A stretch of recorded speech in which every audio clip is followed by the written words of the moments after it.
এই কবিতার লাইন দুটো আসলে বঙ্গবন্ধু শেখ মুজিবুর রহমানের মহত্বের খুবই ক্ষুদ্রাংশ ধারণ করে। যে মানুষটি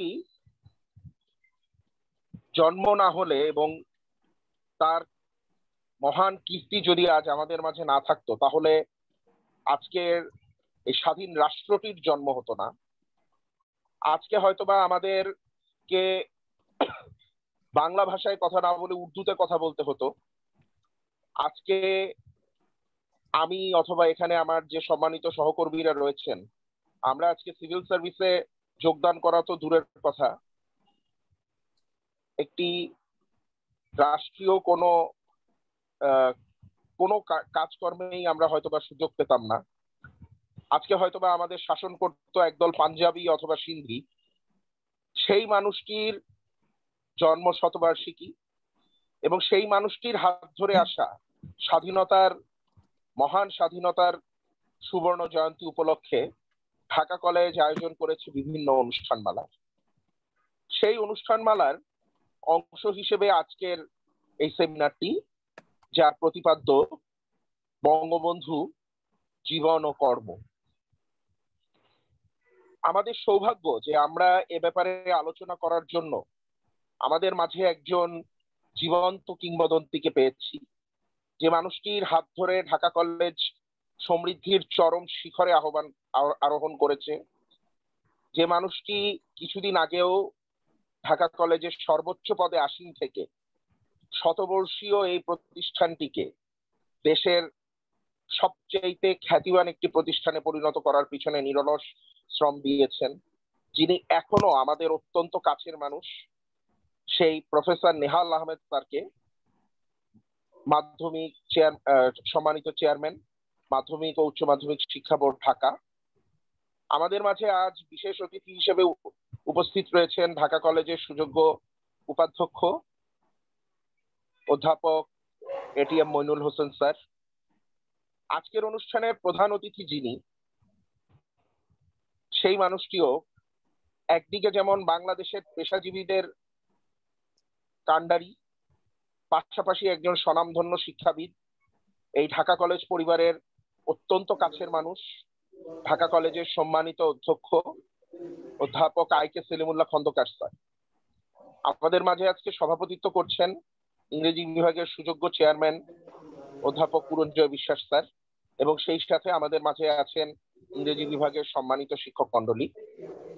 আমি আমার বক্তব্য খুব বেশি দীর্ঘায়িত করব না, সরাসরি আজকের অনুষ্ঠানের সম্মানিত প্রধান আলোচক স্যারের কাছে আমরা চলে যাচ্ছি। আমরা এখন স্যারের কাছ থেকে শুনবো আমাদের জাতির পিতার জীবন এবং কর্মের ব্যাপার।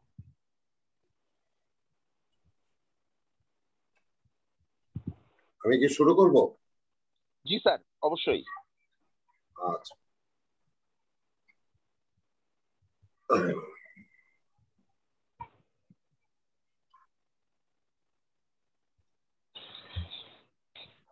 আসসালামু আলাইকুম। আজকে ঢাকা কলেজ আয়োজিত এবং ইংরেজি বিভাগের ব্যবস্থাপনায় যে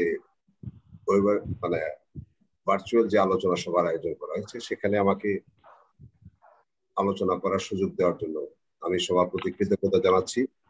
বিশেষ করে কৃতজ্ঞতা জানাচ্ছি ঢাকা কলেজের আমার সুপ্রিয় অধ্যক্ষ প্রফেসর আইকে সেলিমুল্লাহ খন্দকার, যিনি আমাদের শিক্ষক নেতা। আমি কৃতজ্ঞতা জানাচ্ছি ঢাকা কলেজের সুযোগ্য উপাধ্যক্ষ প্রফেসর এটিএম মইনুল হোসেন, এবং সর্বোপরি ইংরেজি বিভাগ এবং এই আজকের অনুষ্ঠানের সম্মানিত সভাপতি পুরঞ্জয় বিশ্বাস সহ ইংরেজি বিভাগের সকল শিক্ষক, এবং কারিগরি দিক থেকে আমাদেরকে সহায়তা করছেন বিভাগের শিক্ষক জাহিদ, এবং উপস্থিত আমার সকল প্রিয় ছাত্র বৃন্দ।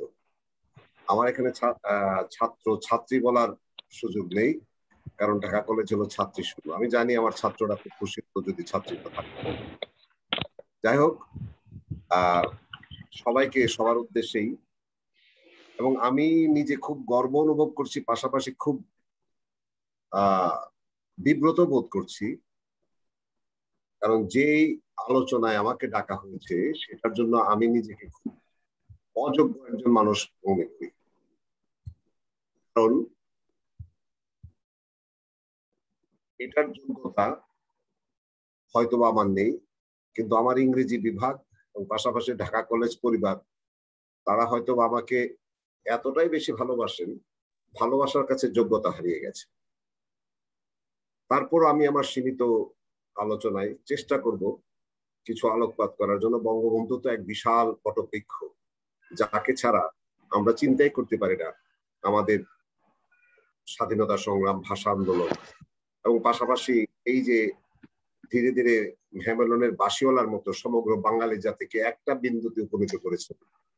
এবং অনেক নেতা ছিল, অনেক বড় বড় নেতা আমাদের এখানে জন্ম নিয়েছে, কিন্তু সত্যিকার অর্থে সব নেতা কিন্তু আমাদেরকে শেষ বিন্দু, যেটা আমাদের প্রিয় স্বাধীনতা, আমাদের প্রিয় মানচিত্র, আমাদের প্রিয় পতাকা, সেটাতে কিন্তু কেউ আমাদেরকে শেষ পর্যন্ত নিয়ে যেতে পারে। সেই জায়গাটাই একজনই মাত্র সাকসেসফুল, একজনই মাত্র সত্যিকার অর্থে আমাদের সেই জায়গাটায় নিতে পেরেছিলেন, সেটা হলো আমাদের জাতির পিতা বঙ্গবন্ধু শেখ মুজিবুর রহমান। এবং আমাদের বেশ কিছু কনফিউশন ছিল। আমরা যে সময় বড় হয়ে উঠেছি 1975 সালের পরে, বই পুস্তকে আপনারা ছাত্ররা যারা তোমরা আছো, তোমরা হয়তোবা তোমাদের পিতামাতার কাছ থেকে শুনে থাকবে আমাদের জাতির পিতা বঙ্গবন্ধুকে 1975 সালের 15 আগস্ট সপরিবারে, এবং এটা খুব দুঃখজনক, পৃথিবীর ইতিহাসে এরকম হয় নাই। এমনকি আমরা যে কারবালার কথা বলি, সেখানেও কিন্তু শিশুদেরকে এরকম ভাবে নির্মমভাবে হত্যা করা হয়নি। কারবালার চেয়েও আরো ভয়ঙ্কর শোকের ঘটনা ঘটেছিল আমাদের এই প্রিয় বঙ্গভূমিতে। এবং বঙ্গবন্ধুর মাত্র 11 বছরের সন্তান, তাকেও কিন্তু এই হানাদার বা এই কুচক্রী মহল রেহাই দেয়নি। কাজেই আজকের আলোচনার প্রথমে আমি আমার জাতির পিতা বঙ্গবন্ধু, তার পরিবারের সকল শহীদ সদস্য এবং পাশাপাশি 1975 সালে বঙ্গবন্ধুর আরো আত্মীয় স্বজন যারা নিহত হয়েছেন, বঙ্গবন্ধুকে বাঁচাতে গিয়ে যারা প্রাণ দিয়েছেন, এবং 1971 সালে আমাদের স্বাধীনতা সংগ্রামী বীর মুক্তিযোদ্ধা শহীদ, আমাদের বীরাঙ্গনা, সবার প্রতি শ্রদ্ধা জানিয়ে, এবং ভাষা আন্দোলনে যারা আত্মত্যাগ করেছেন 1952 সালের পর থেকে প্রতিটা সংগ্রামে যারা ত্যাগী ভূমিকা রেখেছেন, তাদের প্রতি শ্রদ্ধা জানিয়ে আমি আমার আলোচনা শুরু করছি। আমার কাছে একটা জিনিস মুজাহিদ, আমি একটা জিনিস পারছি না, আমার চোখের সামনে থেকে মিটিং ইজ বিং রেকর্ডেড, এটা কি সরানো যায় না? হ্যাঁ, এটা তো যাচ্ছে না। ডিজিটাল কলেজের প্রাক্তন অধ্যক্ষ, দি মোস্ট আনডিজিটাল পারসন। এটা রেকর্ড করে আমরা পরবর্তীতে দিব তো স্যার, ওই জন্য এটা কি থাকবে? এটা থাকবে স্যার। হ্যাঁ, এটা থাকবে স্যার, কন্টিনিউ হচ্ছে আর কি। এটাকে সরানো যায় না? আমি কি কন্টিনিউতে চাপ দিলে এটা সরবে?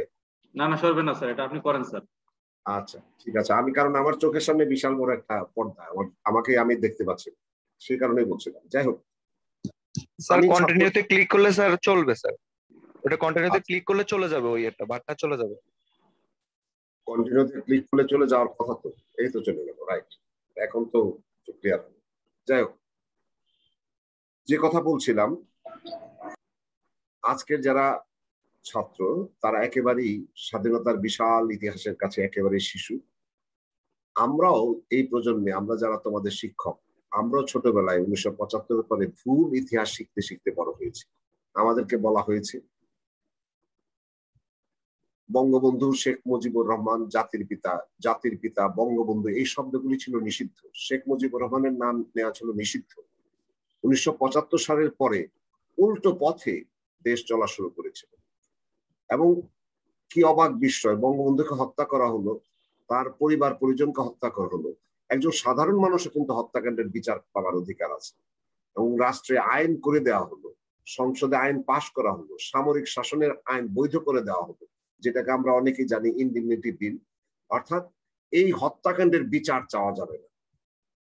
প্রিয় ছাত্ররা, এইটুকুতে বোঝা যায় যে একটা মানুষকে এই বাংলার মাটি থেকে, যে যার হাত ধরে বাংলা স্বাধীন হয়েছে, তাকে নিশ্চিহ্ন করার জন্য পাকিস্তানি ভাবাপন্ন তৎকালীন যারা ছিলেন, রাজাকাররা তো মাটির নিচে থেকে আবার বেরিয়ে এসেছিল, সেই রাজাকাররা কিন্তু ক্ষমতা গিয়েছে, আমাদের দেশকে মুক্তিযুদ্ধের উল্টো পথে নিয়ে গেছে, এবং পাশাপাশি মুক্তিযুদ্ধের যে প্রধান সৈনিক, স্বাধীনতা সংগ্রামের প্রধান বীর নায়ক, মহানায়ক, তাকে আমাদেরকে ভুলিয়ে দিতে চেয়েছে। কিন্তু অসম্ভব একটা সুন্দর জিনিস কি, সত্য বেশি দিন চাপা থাকে না। বিশেষ করে আরো ভয়ঙ্কর একটা জিনিস আমরা দেখেছি, এরশাদ আমলেও তাই করা হয়েছে। এবং পরবর্তী সময়ে যারাই ক্ষমতা ছিল, 1996 সালের আগে, শেখ হাসিনা আসার আগে কিন্তু সত্যিকার অর্থে বঙ্গবন্ধু শেখ মুজিবুর রহমান আর নাম নেওয়াটাই জন্য একটা শাসক গোষ্ঠীর কাছে একটা রীতিমতো পাপের কাজ ছিল। কোনো সরকারি কর্মকর্তার নাম দিতে গেলে তার চাকরিও চলে গেছে, এরকম উদাহরণ আছে। কিন্তু আস্তে আস্তে ধীরে ধীরে আমরা দেখেছি যে সত্য সবসময় বেরিয়ে আসে, এবং সেই সত্যর অবগাহনে আমরা এখন সাঁতার কাটছি। এবং এটা ছাত্রদের উদ্দেশ্যে বলছি যে বঙ্গবন্ধুর জীবন শুরু হয়েছিল একদম অজপাড়াগাঁয়ে। এখানে অনেকেই হয়তো বা যাওয়ার সুযোগ হয়েছে। তৎকালীন ফরিদপুর জেলা, এবং এখনকার ছেলেরা হয়তো বুঝবে না সাব ডিভিশন কি। আগে এক একটা জেলার অধীনে এক একটা 4-5টা করে সাব ডিভিশন থাকতো। ফরিদপুর জেলার অধীনে বেশ কয়েকটা সাব ডিভিশন, সেই সাব ডিভিশনের একটা ছিল গোপালগঞ্জ। যেমন আজকে ঢাকায় বৃহত্তর ঢাকা জেলা বলে, বৃহত্তর ময়মনসিংহ জেলা বলে, একটু বোঝানোর জন্য বলছি যে একসময় ঢাকার অধীনে সাব ডিভিশন ছিল মানিকগঞ্জ, গাজীপুর, নারায়ণগঞ্জ, ঢাকার নিজে একটা সাব ডিভিশন, মুন্সিগঞ্জ একটা সাব ডিভিশন, সবগুলি সাব ডিভিশন নিয়ে একটা জেলা, সেটা হলো ঢাকা জেলা। একই রকম ভাবে ফরিদপুরের আন্ডারে বেশ কিছু সাব ডিভিশন ছিল, রাজবাড়ী ছিল, গোপালগঞ্জ ছিল, মাদারীপুর ছিল, শরীয়তপুর ছিল, ফরিদপুর নিজে একটা সাব ডিভিশন, সবগুলি নিয়ে ফরিদপুর জেলা। সেই ফরিদপুর জেলার গোপালগঞ্জ সাব ডিভিশনের একটা অজপাড়া গায়ে, একেবারেই গায়ে, তখন টুঙ্গিপাড়া, আজকের যে টুঙ্গিপাড়া সেটা থানাও ছিল না, এটা পরবর্তী সময় থানা হয়েছে। এবং সেই টুঙ্গিপাড়া, যেটা কোটালীপাড়ার অধীনে ছিল, সেই টুঙ্গিপাড়ায় একটা অজপাড়া গায়ে আমাদের জাতির পিতার জন্ম হয়েছে। এবং একটা কথা স্পষ্টভাবে বলা হয় যে এই টুঙ্গিপাড়ায় যিনি জন্ম নিলেন 1920 সালের 17 মার্চ। আমরা এই জন্ম নেওয়ার সাথে সাথে আজকে 100 বছর আমরা পালন করছি। 100 বছর আজকে হয়তো বা বঙ্গবন্ধুর পূরণ হতো যদি উনি বেঁচে থাকতেন। সেই 1920 সালে 17 মার্চে যে ঘরে এসেছিল, তার বাবা মা তাকে প্রিয়, তার প্রাতিষ্ঠানিক নাম ছিল শেখ মুজিবুর রহমান, কিন্তু বাবা মার কাছে তার নামটা ছিল খোকা। এবং বঙ্গবন্ধু মজা করে বলতেন যে আমার বয়স এখন 45, এবং আপনারা যদি কারাগারে রোজদামচা পড়েন সেখানে বঙ্গবন্ধুর নিজের বয়ানে দেওয়া আছে যে আমার বয়স 45, বেশ কয়েকটি ছেলে মেয়ের বাবা হয়েছে, এখনো আমার বাবা মা এসে আমাকে কোলে নেয়, তাদের কোলে ধরে এবং বলে খোকা। অর্থাৎ আমি যতদিন পর্যন্ত আমার বাবা মা থাকবে তাদের কাছে আমি কখনো বড় হয়ে খোকা থেকে বড় হওয়ার সুযোগ আর হবে না। এবং এইরকম একটা মানুষ, এরকম একটা পরিবার, আমার আপনার যাদের গ্রামের সাথে সম্পর্ক আছে, আমরা জানি আমাদের বাবা মা দাদা দাদির সাথে যে আমাদের আত্মিক সম্পর্ক, সেই আত্মিক সম্পর্কের মধ্যে বঙ্গবন্ধুর বড় হয়ে ওঠে। এবং সেখানে স্কুলে পড়াশোনা করেছেন, এবং পরবর্তী সময়ে গোপালগঞ্জ শহরে মিশনারি স্কুলে পড়াশোনা করেছেন। এবং একটা মজার কথা বলি, মাঝখানে বঙ্গবন্ধু 4 বছর পড়াশোনা করতে পারেন, এবং উনি যখন ক্লাস এক্সাক্ট আমার 7 বা 8 এর ছাত্র, তখন ওনার একটা রোগ হয়েছিল, বেরি রোগ। এবং এর কারণে তার চোখ নষ্ট হয়ে যাওয়ার উপক্রম হয়েছিল। পরবর্তী সময়ে তাকে কলকাতায় নিয়ে তার বাবা চিকিৎসা করে তাকে রক্ষা করতে পেরেছিল, এবং বলেছিল যে পড়াশোনা করানো যাবে না, চাপ দেওয়া যাবে না, তাহলে তার চোখের উপরে সমস্যা হবে। যার কারণে বঙ্গবন্ধুর স্কুলে যাওয়া কিন্তু বন্ধ হয়ে গেছে। 4 বছর পরে যখন তাকে চশমা নিয়ে আবার অনুমতি দেওয়া হলো, ততদিনে বঙ্গবন্ধুর যারা সাথী, যারা সত্যিকারের তার ক্লাস ফ্রেন্ড ছিল, তারা কিন্তু 4 বছরের সিনিয়র হয়ে গেছে। বঙ্গবন্ধু গিয়ে সে আবার ক্লাস 8 ভর্তি হবে। এবং এটার একটা সুবিধা হলো, বঙ্গবন্ধুকে ওই ক্লাস 8 যখন পেল, যারা তার ক্লাসমেট হলো তারা কিন্তু সত্যিকার অর্থে তার 4 বছরের জুনিয়র। এবং বঙ্গবন্ধু জানেন আপনার এক লম্বা দীর্ঘ দেখে, এবং ক্লাস 8 থাকতে সে যথেষ্ট লম্বা হয়ে গেছে, এবং ক্লাসের মধ্যে সবচেয়ে লম্বা, এবং সব ছাত্ররা তাকে এই শেখ মুজিব বা এই ধরনের নামে টামে ডাকে না, সবাই তাকে ডাকে মিয়া ভাই। অর্থাৎ ক্লাসের সবচেয়ে আদু ভাই বলতে যেটা বোঝায়, সবচেয়ে বড়, সবচেয়ে লম্বা, বয়সও বড়, সবার সাথে বঙ্গবন্ধু, এবং ক্লাসের সবাই তাকে ডাকে। এবং শুধু তাই না, তার উপরের ক্লাসেরও আরো 2-3টা ক্লাস যারা আছে তারাও যদিও ক্লাস 8-এ পড়ে, সবাই তাকে মিয়া ভাই, কারণ বয়স তো সে বড়। গ্রাম এলাকায় আপনারা জানেন যে সবাই যতই আমরা ক্লাস দিয়ে আমরা হিসাব করি না কে কত বয়স, সেটা গ্রামে বিবেচনা করে সেভাবে। এবং তার কনিষ্ঠ যারা ছিল, যদিও অনেকে তার উপরের ক্লাসে চলে গেছিল, সবাই তাকে ডাকতো মিয়া ভাই। এবং ওই মিয়া ভাই যে শুরু হয়েছিল, এবং এই মিয়া ভাই কিন্তু একদম কলকাতা পড়াশোনা পর্যন্ত তার এই মিয়া ভাই চর্চা ছিল। এবং পরবর্তী সময়ে ছাত্র জীবনেও, ছাত্র রাজনীতি করার সময় তার জুনিয়র যারা ছিল, তার সাথে যারা ইউনিভার্সিটিতে ভর্তি হয়েছিল, তারাও কিন্তু তার জুনিয়র ছিল, তারাও তাকে মিয়া ভাই ডাকত। সেই মিয়া ভাই বয়সের কারণে প্রথম থেকেই সবার নেতা হয়ে গেছিল, স্কুলে থাকতে সে নেতা হয়ে গেছিল। এবং যে কোনো সমস্যায় মিয়া ভাইয়ের কাছে যায়, যে কোনো কিছুতে। এবং গ্রামের স্কুলে মারামারি, খেলাধুলা, সমস্ত কিছুর প্রধান সামনে ভূমিকা ছিল বঙ্গবন্ধু। এবং বঙ্গবন্ধুর জীবনে আপনারা যদি পড়েন, আমাদের কাছে একটা চরম সত্য জিনিস বেরিয়ে এসেছে। সেটা হলো আমাদের হাতে যখন প্রথম অসমাপ্ত আত্মজীবনীটা আসে, বঙ্গবন্ধুকে নিয়ে অনেক ধরনের মিথ্যাচার করা হয়েছে, বিশেষ করে 75-এর পরে অনেক মিথ্যাচার, যে তার 1952 সালে কোনো ভূমিকা ছিল না, সে জেলখানায় ছিল, কাজেই বাইরে আন্দোলন হয়েছে, সমস্ত কিছু ব্যাপারে তার একটা নেগেটিভ ধারণা দেওয়ার চেষ্টা করেছে বঙ্গবন্ধুর বিরোধী। আমরাও বড় হয়েছি সেই ধ্যান ধারণা নেই। কিন্তু অবাক বিস্ময়ে লক্ষ্য করলাম, যখন এই অসমাপ্ত আত্মজীবনীটা বেরোলো, সেটা যখন আমাদের হাতে আসলো, আমরা যখন সেটা পড়লাম, অদ্ভুত ভাবে দেখলাম কি মিথ্যাচার। এবং বঙ্গবন্ধুর নিজের লেখা ইতিহাস যখন আমাদের কাছে চলে আসলো, সেই বঙ্গবন্ধুর বিরোধী যারা একসময় তার বিরুদ্ধাচরণ করেছে, তাদের বিরুদ্ধে কথাবার্তা বলেছে, তাদের মুখও কিন্তু চুপসে গেল। কারণ সত্য বেশি দিন ঢেকে রাখা যাবে না। আল্লাহ তাআলা কোনো না কোনো ভাবে এই লেখাটা হয়তো বা রেখে দিয়েছিলেন। বঙ্গবন্ধু কন্যার হাত দিয়ে এটা প্রকাশনায় আসার সাথে সাথে আমরা দেখলাম ইতিহাসের অনেক দরজা আমাদের কাছে খুলে গেছে। যেটা বলছিলাম, বঙ্গবন্ধু পরবর্তী সময়ে কলকাতায় পড়াশোনা করেছেন, ইসলামিয়া কলেজে, আপনারা হয়তো অনেকে জানেন, ছাত্ররা নাও জানতে পারে। এবং সেই কলেজের বঙ্গবন্ধু ছাত্র নেতা ছিলেন, জিএস হয়েছিলেন, ভিপি হয়েছিলেন। এবং কলকাতাতে উনি কিন্তু নিজেকে মুসলিম ছাত্রদের মধ্যে প্রধান ছাত্র নেতা হিসেবে প্রতিষ্ঠা করেছিলেন। এবং ওনার প্রধান নেতা ছিল শহীদ সোহরাওয়ার্দী, আমরা যাকে জানি গণতন্ত্রের মানসপুত্র। এবং এই সোহরাওয়ার্দীর সাথেও কিন্তু একটা অদ্ভুত ঘটনায় বঙ্গবন্ধুর দেখা হয়েছিল। তখন তিনি গোপালগঞ্জের মিশনারি স্কুলের ছাত্র, এবং স্কুলের ছাত্র 1939 সাল। এবং তখন সোহরাওয়ার্দী এবং তৎকালীন সময়ে অবিভক্ত বাংলা, আজকে যেটা আমরা বলি বাংলাদেশ, এবং পাশাপাশি পশ্চিমবঙ্গ, দুইটা মিলে ছিল অবিভক্ত বাংলা। সেই অবিভক্ত বাংলার মুখ্যমন্ত্রী, তখন তো ভারতবর্ষ ছিল, ইংরেজদের অধীনে যে ইলেকশন হতো সেটার মুখ্যমন্ত্রী, অবিভক্ত বাংলার মুখ্যমন্ত্রী শেরে বাংলা একে ফজলুল হক। এবং তার মন্ত্রিসভার একজন সদস্য ছিলেন হোসেন শহীদ সোহরাওয়ার্দী, শিক্ষামন্ত্রী ছিলেন উনি।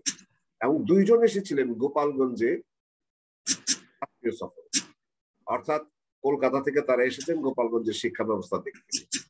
এবং তারা ওখানে রাজনৈতিক সভা করলেন, সবকিছু করলেন, সবই ঠিক আছে। এখন যখন চলে যাবেন, বঙ্গবন্ধু তখন কিন্তু মাত্র স্কুলের ছাত্র, ক্লাস 10-এ পড়েন। এবং দেখেন 19 বছর বা 20 বছর বয়সে তিনি ক্লাস 10-এ পড়েন। সবাই চলে যাচ্ছে, হঠাৎ করে এই কিশোর দুই নেতার সামনে দাঁড়িয়ে গিয়ে পথরোধ করে দাঁড়ান। আপনি চিন্তা করেন, শেরে বাংলা একে ফজলুল হক এবং হোসেন শহীদ সোহরাওয়ার্দী দুইজনের সামনে গিয়ে পথ রোধ করে দাঁড়ালো যে আপনারা যেতে পারবেন না। মুখ্যমন্ত্রীর সাথে পুলিশ আছে, তারা তো সবাই বঙ্গবন্ধুকে, তৎকালীন সময় তার বঙ্গবন্ধু না মুজিব, শেখ মুজিব, তাকে সরিয়ে দেওয়ার বা তাকে অ্যারেস্ট করবে এরকম একটা অবস্থা। শহীদ সোহরাওয়ার্দী বললেন যে না, এই ছেলেটা কি বলতে চায়। তখন কিন্তু শেখ মুজিব বলেছিলেন তৎকালীন সময়ে যে আপনারা চলে যাচ্ছেন, আমার স্কুলের ছাদ দিয়ে পানি পড়ে, টিনের ছাদ, মানে তখন তো আর বিল্ডিং নাই, আমার স্কুলের ছাদে টিন নাই, আপনারা এই টিনের ব্যবস্থা করে যান, আমরা পড়াশোনা করতে পারছি না বৃষ্টির কারণে, যদি না যান তাহলে আমরা আপনাকে যেতে দেব। একটা বালক ছেলে, ক্লাস 10-এর একটা ছেলে, কিশোর ছেলে, সে অবিভক্ত বাংলার মুখ্যমন্ত্রীকে, বাংলার শিক্ষামন্ত্রীকে দাঁড় করিয়ে ফেলেছে। এবং এইটুকুতে বোঝা যে কি সাহস তার ছিল সেই ছোটবেলা থেকে। ওই যে ওনার যে কথা, মিয়া ভাই, সমস্ত কিছুর সামনে মিয়া ভাই, এবং মিয়া ভাই কিন্তু সামনে গিয়ে দাঁড়িয়ে গেলেন। পরবর্তী সময় দেখে গেল মিয়া ভাইয়ের পিছনে আরো ছোট ছোট ছেলেরা গিয়ে দল বেঁধে দাঁড়িয়ে গেছে। একেবারে ছোট্ট বেলাকার কাহিনী কিন্তু এটা। এবং পরবর্তী সময়ে শেরে বাংলা একে ফজলুল হক তখন যথেষ্ট বয়স্ক, উনি হয়তো বুঝতে পারেননি ঘটনাটা কি, কিন্তু ওনাকে কিন্তু মার্ক করেছেন শহীদ সোহরাওয়ার্দী। উনি আস্তে করে শহীদ সোহরাওয়ার্দী তার নিজের একটা কার্ড দিয়ে বললেন, তুমি যদি কলকাতা আসো তাহলে আমার সাথে দেখা করো। কারণ সোহরাওয়ার্দী বুঝতে পেরেছিলেন এই ছেলের ভিতরে প্রচন্ড তেজ আছে, এই ছেলে ভবিষ্যতে হয়তোবা বিশাল একটা কিছু হবে। এবং আরো কয়েক বছর পরে বঙ্গবন্ধু, আরো 2 বছর না 2.5 বছর পরে যখন বঙ্গবন্ধু কলকাতা গিয়েছিলেন কলেজে ভর্তি হতে, কলেজে ভর্তি হয়ে উনি পরবর্তী সময় প্রথমে সোহরাওয়ার্দীর ঠিকানে গিয়ে তার সাথে দেখা করেছিলেন এবং বলেছিলেন যে আপনি আমাকে আসতে বলেছিলেন, আমি গোপালগঞ্জে শেখ মুজিব। এবং তারপর থেকে কিন্তু সোহরাওয়ার্দীর সাথে তার লেগে থাকে এবং সোহরাওয়ার্দী তাকে প্রচন্ড ভালোবাসতেন। এবং সোহরাওয়ার্দীর দিক নির্দেশনায় আমাদের বঙ্গবন্ধু শেখ মুজিবের যে মানুষ, রাজনৈতিক বেড়ে উঠেছে। আপনারা জানেন বঙ্গবন্ধু মুসলিম লীগ করতেন, মুসলিম লীগের যে ছাত্র ফ্রন্ট, মুসলিম ছাত্রলীগ, সেটা করতেন। এবং সেখানে কলকাতার ছাত্রদের মধ্যে, মুসলিম ছাত্রদের মধ্যে প্রধান নেতা তিনি হয়ে উঠেছেন, অর্থাৎ কলকাতার ছাত্র নেতা। মাইন্ডে বঙ্গবন্ধু কিন্তু ঢাকা তখন একটা জেলা শহর মাত্র, ঢাকা কিছুই না, কারণ রাজধানী কলকাতা, সবকিছুই কলকাতা। কলকাতার প্রধান ছাত্র নেতা হলো শেখ মুজিব। পত্র পত্রিকা পড়ে এই বঙ্গের অনেকে হয়তো বা শেখ মুজিবের নাম শুনেছে, কিন্তু শেখ মুজিব কিন্তু সে অর্থে ওনার জীবনীতে বলেছেন, আমি ঢাকা 2-1 বার বেড়াতে গিয়েছি, আমার এক বোন থাকে সেখানে, 2-1 বার বেড়াতে গিয়েছি। কলকাতায় তিনি কিন্তু দীর্ঘ সময় থাকছেন এবং 1948 সাল পর্যন্ত সেখানে ছিলেন, 47 সাল পর্যন্ত। ওই পুরো যে 5-7-8 বছর কলকাতায় থেকেছেন, কলকাতায় তাদের বাসা ছিল, তার বোন থাকতো, বোন এবং বোনের হাজবেন্ড এবং সে মিলে এখানে একটা রেস্টুরেন্ট দিয়েছিল, সমস্ত কর্মকাণ্ড তার, এবং তার রাজনীতিও কলকাতাকে কেন্দ্র করে। কিন্তু দুঃখজনক ভাবে দুই জাতি তত্ত্বের ভিত্তিতে যখন পাকিস্তান সৃষ্টি হলো, ভারতবর্ষ ভাগ হয়ে ইন্ডিয়া সৃষ্টি হলো, এবং আমাদের বঙ্গবন্ধু কিন্তু পাকিস্তান সৃষ্টির জন্য নিজের জীবনের সমস্ত শক্তি ব্যয় করেছে এবং আকাঙ্ক্ষা ছিল পাকিস্তান যদি হয় তাহলে একটা মুক্ত স্বাধীন গণতান্ত্রিক দেশ হবে। এবং একটা অদ্ভুত ব্যাপার, 1947 সালের 14ই আগস্ট পাকিস্তান স্বাধীন হলো, আর 15ই আগস্ট স্বাধীন হলো ভারত, আজকে যেটা আমরা ইন্ডিয়া বলছি, এবং দেশ বিভাগ হয়ে গেল। পৃথিবীর সবচেয়ে জঘন্যতম হত্যাকাণ্ডগুলি ঘটেছে সাম্প্রদায়িক দাঙ্গার নামে।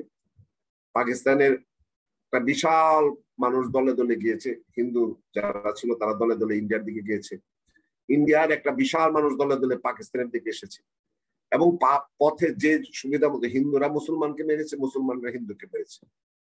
এবং একটা ভুল তথ্যের উপর দাঁড়িয়ে কিন্তু এই দেশ বিভাগ হয়েছিল। সেই ভুল তথ্যটা কি? জাতিসত্তা। জাতিসত্তা হলো আমরা মুসলমান, ওরা হিন্দু। কিন্তু পৃথিবীর ইতিহাস যদি ঘাটি, জাতিসত্তার ইতিহাস যদি ঘাটি, ধর্ম দিয়ে কোনোদিন জাতিসত্তা নির্মিত হয়নি। যদি তাই হতো তাহলে আজকে আমরা মিডল ইস্টের দিকে তাকাই না কেন, তাদের ভাষাও তো এক, আরবি, সেখানে অনেকগুলি রাষ্ট্র, তারা তো বলে না যে মুসলমান আমরা সবাই এক জাতি, বলার সুযোগ নেই। কারণ সৌদি আরবের লোকেরা তারা নিজেরা গর্ব করে আমরা সৌদ, ইয়েমেনের লোকেরা গর্ব করে যে আমরা ইয়েমেনি, মিশরের লোকেরা গর্ব করে যে আমরা মিশরীয়, ইরাকের লোকেরা গর্ব করে আমরা ইরাকি, ইরানের লোকেরা গর্ব করে বলে আমরা ইরানি, সিরিয়ান লোকেরা বলে আমরা সিরীয় বা সিরিয়ান, অর্থাৎ প্যালেস্টাইনের লোকেরা বলে আমরা প্যালেস্টাইনি। প্রত্যেকটা জায়গায় জাতিসত্তা নির্মিত হয় ওই এলাকায় হাজার বছরের ইতিহাস ঐতিহ্য থেকে। ধর্ম কোনোদিন, যদি তাই হতো, ইউরোপের সমগ্র ইউরোপ খ্রিস্টান, কিন্তু ইউরোপে এতগুলি দেশ কেন? ফ্রান্স, তারা বলছে আমরা ফ্রেঞ্চ, জার্মানরা বলছে আমরা জার্মান, ইংলিশরা বলছে আমরা ইংলিশ। একইভাবে ধর্ম দিয়ে পৃথিবীর কোথাও প্লিজ মোজাহিদ একটু দেখো, পৃথিবীর কোথাও জাতিসত্তা নির্মিত হয়নি।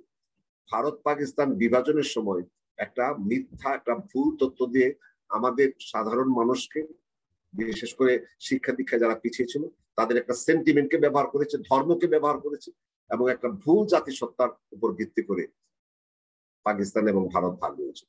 এবং আমাদের বঙ্গবন্ধু কিন্তু সেই ভুল স্বীকার করেছেন এবং উনি বুঝতে পেরেছেন যে উনি এতদিন যে তথ্যের উপর ভিত্তি করে পাকিস্তানের পক্ষে সংগ্রাম করেছেন সেটা আসলে ভুল। 1947 সালে 14ই আগস্ট পাকিস্তান যখন হলো, বঙ্গবন্ধু প্রথম ঢাকা আসলেন পাকিস্তান সৃষ্টি হওয়ার সেপ্টেম্বর মাসে কলকাতাতে, কারণ উনি বুঝতে পেরেছেন তার বাড়ি গোপালগঞ্জ এবং গোপালগঞ্জ পাকিস্তানের ভিতরে, কাজে তাকে কলকাতা থেকে লাভ নেই, তাকে তৎকালীন যে রাজধানী ঘোষণা করা হয়েছে ঢাকা, ঢাকায় চলে আসলেন।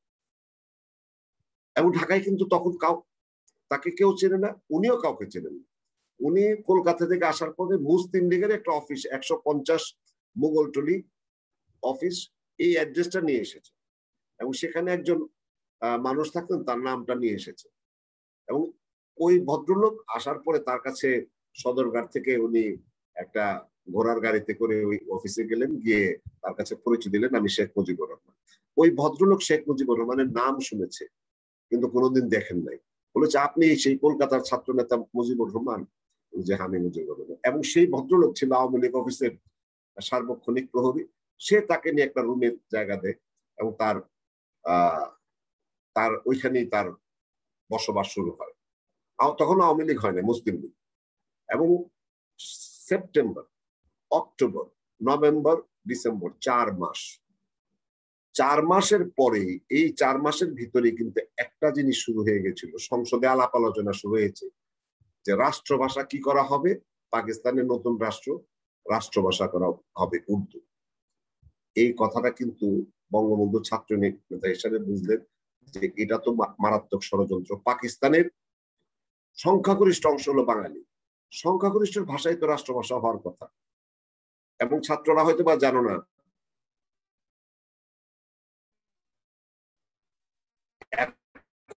পাকিস্তানের সবচেয়ে তৎকালীন সময়ে সবচেয়ে বেশি, তৎকালীন পাকিস্তান যেটা ছিল, আমরা যেটার অংশ ছিলাম, পূর্ব পাকিস্তান নাম বলা হতো, সেই সময় বাঙালি ভাষাভাষী সবচেয়ে বেশি বাংলা ভাষায় কথা বলতো। এরপরে ছিল পাঞ্জাবিদের ভাষা, এরপরে ছিল সিন্ধিদের ভাষা, এরপরে ছিল বেলুচদের ভাষা, এরপরে সীমান্ত প্রদেশে তাদের নিজস্ব ভাষা। সবচেয়ে কম অল্প সংখ্যক 12 থেকে 10% লোক উর্দু ভাষায় কথা বলতো। এবং এরাও কিন্তু পাকিস্তানের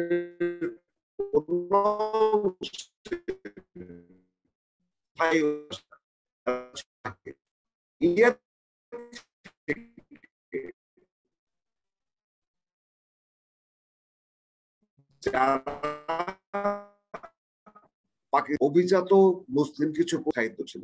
এখনো যদি যাই পাঞ্জাবিদের, পাকিস্তানের 60% লোক এখন পাঞ্জাবি, বর্তমান পাকিস্তানে 60% লোক পাঞ্জাবি ভাষায় কথা বলে, সিন্ধিরা সিন্ধিদের ভাষায় কথা বলে, কিন্তু অফিস আদালতে চলে কি ওই উর্দু ভাষা। হাতে গোনা 10% লোক হয়তো উর্দুতে কথা বলে, তাদের পরিবারে উর্দুর চর্চা আছে। সেই ভাষা চাপিয়ে দিতে চেয়েছিল সমগ্র পাকিস্তানের উপরে, এবং সংখ্যাগরিষ্ঠ বাঙালিরা সেটা কোনোভাবে মেনে নেবে না, নেওয়ার প্রশ্নই হয় না। এবং বঙ্গবন্ধু মুসলিম লীগের রাজনীতিবিদ হয়ে তৎকালীন সময় বুঝেছিলেন যে এটা তো একটা বিশাল ষড়যন্ত্র, বাঙালিদেরকে অবদমন করার একটা চক্রান্ত। এবং পাকিস্তান সৃষ্টির মাত্র 3-4 মাসের ভিতরেই তার বোধ হয়ে গেল যে এই স্বাধীনতা, এই পাকিস্তানের স্বাধীনতা এটা ভুয়া স্বাধীনতা, এটা সত্যিকারের স্বাধীনতা না। আমরা ভুল তথ্যের উপর ভিত্তি করে আমরা এই পাকিস্তান সৃষ্টি করেছি। এবং এখানে আমি দু একটা অনেকে হয়তো বা জানে না যে 1948 সালের 4 জানুয়ারি মুসলিম হলের তৎকালীন যে ফজলুল হক মুসলিম হল, এবং ছাত্রদের অবগতির জন্য জানাচ্ছি, এটার সাথে ঢাকা কলেজের একটা ইতিহাস জড়িত আছে। তোমরা কি জানো যে একসময় আজকের যে কার্জন হল, সেটা যে ঢাকা কলেজের ক্যাম্পাস ছিল, ঢাকা কলেজের বিল্ডিং ছিল, এবং এটার পিছনে যে আজকের ফজলুল হক হল, যেটার পুরনো নাম ছিল ঢাকা হল, এবং সেটা ছিল ঢাকা কলেজের ছাত্রাবাস। সেইখানে কাজে ঢাকা কলেজের ছাত্ররা প্রাউড ফিল করতেই পারে। সেই জায়গায় 1948 সালের 4 জানুয়ারি সেই ফজলুল হক হলের যে অ্যাসেম্বলি হল, বা ওই যে আমরা যেখানে টেলিভিশন দেখি, এটাকে তোমরা কি বলো, যে ওইখানে একটা সভা করেছিল বঙ্গবন্ধুর নেতৃত্বে।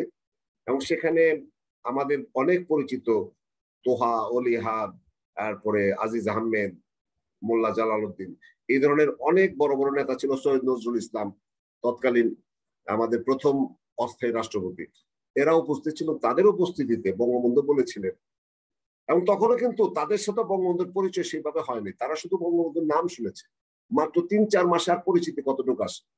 কিন্তু অদ্ভুত এক মানুষ, কেন জানি যেখানেই তিনি গিয়েছেন সেখানেই তিনি প্রধান ব্যক্তিত্ব হয়ে গিয়েছেন। এবং এই ৩-৪ মাসে কিন্তু বাংলাদেশের যারা ছাত্র নেতা তৎকালীন ছিল, তৎকালীন পাকিস্তানের যারা ছাত্র নেতা, তাদের কাছে উনি আবার সেই মিয়াবাই হয়ে গেছে, সবার সিনিয়র, এবং সবাই তার কথা শুনছে। যেহেতু কলকাতার প্রতিষ্ঠিত ছাত্র নেতা, স্বাভাবিকভাবে সবাই তার কথা শুনছে। এবং তাদেরকে নিয়ে প্রথম ৪ জানুয়ারি ১৯৪৮ সালে উনি একটা সভা করে বসলেন এবং সেখানে বললেন যে দেখেন, আমরা যে স্বাধীনতা পেয়েছি, এই সরকার তো আমাদের কথাবার্তা শুনছে না, সাধারণ মানুষের কথাবার্তা শুনছে না, বাঙালিদের উপরে বিভিন্ন শোষণ চাপিয়ে দেওয়ার চেষ্টা করছে। যদিও আমরা এই সরকারের কর্মী, আমাদের উচিত আমাদের নেতাদেরকে বোঝানো যে বাঙালিদের বিরুদ্ধে গিয়ে ভাষার দাবিতে বা বিভিন্ন দাবিতে পশ্চিম পাকিস্তানের পক্ষে অবস্থান নিলে জনগণ এটা মেনে নেবে না। এবং কাজেই আমাদের কথাগুলি প্রকাশ করার জন্য একটা প্ল্যাটফর্ম দরকার। বঙ্গবন্ধু কিন্তু খুব সুচিন্তিতভাবে বলেছিলেন একটা প্ল্যাটফর্ম দরকার, এবং সেই প্ল্যাটফর্মের চিন্তা থেকেই উনি প্রথম প্রস্তাব করেছিলেন যে ১৯৪৮ সালের ৪ জানুয়ারি, সেটা হলো আমরা একটা ছাত্র সংগঠন করব, সেটার নাম হবে মুসলিম পূর্ব পাকিস্তান মুসলিম ছাত্রলীগ। এবং মজার ব্যাপার, সেই পূর্ব পাকিস্তান মুসলিম ছাত্রলীগ, ওই মুসলিম শব্দটার প্রতি বেশ কয়েকজন নেতা, বিশেষ করে অলিয়া তৎকালীন সময় বড় ছাত্র নেতা ছিলেন, উনি বলে বসলেন এটা একটা সাম্প্রদায়িক সংগঠন, আমি সাম্প্রদায়িক সংগঠনের সাথে থাকবো না। এখন কথাটা হলো, বঙ্গবন্ধু কিন্তু বুঝেছিলেন যে সবে মাত্র পাকিস্তান সৃষ্টি হয়েছে, সমগ্র বাঙালিদের ভিতরে তখন মুসলিম শব্দটার প্রতি প্রচন্ড রকম আগ্রহ, জিন্না হলো তাদের প্রধান নেতা। এই মুহূর্তে যদি আমি মুসলিম শব্দটা বাদ দিয়ে আম জনতার কাছে, সাধারণ মানুষের কাছে পৌঁছানোটা কঠিন হয়ে যাবে, কারণ সরকার বলে বসবে এরা ভারতের দালাল, এরা আমাদের মধ্যে বিভাজন সৃষ্টি করার চেষ্টা করছে, এরা হিন্দু বা এই জাতীয় কথাবার্তা, যেটা খুব হরহমেশাই বলতো। বঙ্গবন্ধু তখন, আমি কোটেশন দিয়ে বলছি, অসমাপ্ত আত্মজীবনের একটা জায়গায় আছে, অলি আহাদ মুসলিম ছাত্রলীগের সভ্য হতে আপত্তি করলো, কারণ সে আর সাম্প্রদায়িক প্রতিষ্ঠান করবে না। পূর্ব পাকিস্তান ছাত্রলীগ নাম দিলে সে থাকতে রাজি আছে, অর্থাৎ মুসলিম শব্দ বাদ দিয়ে পূর্ব পাকিস্তান ছাত্রলীগ। আমরা তাকে বোঝাতে চেষ্টা করলাম এবং বললাম এখনো সময় আসে নাই, রাজনৈতিক পরিস্থিতি ও দেশের আবহাওয়া চিন্তা করতে হবে, নামে কিছুই আসে যায় না। আদর্শ যদি ঠিক থাকে তবে নাম পরিবর্তন করতে বেশি সময় লাগবে না। কয়েক মাস হলো পাকিস্তান পেয়েছি, যে আন্দোলনের মাধ্যমে পাকিস্তান পেয়েছি সেই মানসিক অবস্থা থেকে জনগণ শিক্ষিত সমাজের মত পরিবর্তন করতে সময় লাগবে। এবং এই হলো দিস ইজ বঙ্গবন্ধু, মানুষের মনের ভাষা বুঝতেন। ওই সময় যদি উনি মুসলিম শব্দ থেকে চলে যেতেন তাহলে কিন্তু একসময় তিনি হয়তো বা নেতৃত্বকে হারিয়ে যেতেন, সাধারণ মানুষ তাকে অ্যাকসেপ্ট করতো না। সাধারণ মানুষের সেন্টিমেন্টটাকে উনি ধারণ করেছেন, ধারণ করে বলেছেন যে আমরা আস্তে আস্তে সংগঠন করতে করতে মানুষের আস্থা অর্জন করবো, এক সময় যখন সময় আসবে আমরা মুসলিম শব্দ বাদ দিয়ে দেবো, এটা একটা অসাম্প্রদায়িক সংগঠন হয়ে যাবে। অলি হাদ বুঝতে পারেন নাই বলেই, জনগণের ভাষা বুঝতে পারেন নাই বলে অলি হাদের মতো নেতারা কিন্তু হারিয়ে গেছেন কালের গর্ভে। বঙ্গবন্ধু মানুষের ভাষা বুঝতেন, সময়কে ধারণ করতেন বলেই উনি কিন্তু ওই সময় মুসলিম শব্দটা বাদ দিলেন। পরবর্তী সময় উনি মুসলিম শব্দ বাদ দিয়েছেন, আওয়ামী মুসলিম লীগ ছিলেন, সেখান থেকেও মুসলিম শব্দ বাদ দিয়েছেন, একটা অসাম্প্রদায়িক সংগঠন পরিণত করেছেন। কিন্তু তার আগে সাধারণ মানুষের কাছে উনি যাওয়ার চেষ্টা করেছেন, সাধারণ মানুষের কাছে উনি নিজেকে প্রতিষ্ঠা করার চেষ্টা করেছেন যে আমি তোমাদের লোক। আমি তোমাদের লোক বলতে গেলে পাকিস্তান সৃষ্টির পর ৩-৪ মাসের ভিতরে মুসলিম শব্দের বিরোধিতা করা যাবে না, তাহলে জনগণ থেকে বিচ্ছিন্ন হয়ে যাওয়ার আশঙ্কা থাকে। বঙ্গবন্ধু কিন্তু সেই কথাটা বুঝেছিলেন, অলি হাদকে বোঝানোর চেষ্টা করেছিলেন, কিন্তু অতি বিপ্লবী সেই কথা বোঝে নাই, তারাই কালের গর্ভে হারিয়ে গেছে, বঙ্গবন্ধু টিকে গেছে। এবং এই জায়গাটা হলো বঙ্গবন্ধুর গ্রেটনেস, জনগণের ভাষা বোঝে। আমরা আজকে অনেক রাজনীতিককে দেখি যে জনগণকে বোঝে না, ওনারা আরামায়েশে থাকেন। আমি আমার একটা অভিজ্ঞতা এই অবসরে বলে দিই যে ঢাকা কলেজে আপনারা এই যারা ইন্টারমিডিয়েটের ছাত্র যারা আছো, তোমরা হয়তো অনেকে জানো, অসমাপ্ত আত্মজীবনী যদি কেউ ইন্টারমিডিয়েটের ছাত্র থাকে, আমি কয়েক বছর আগে ঢাকা কলেজে শুরু করেছিলাম প্রত্যেকটা ছাত্রকে উপহার দেওয়া এবং সেটার উপরে পরীক্ষা নেওয়া।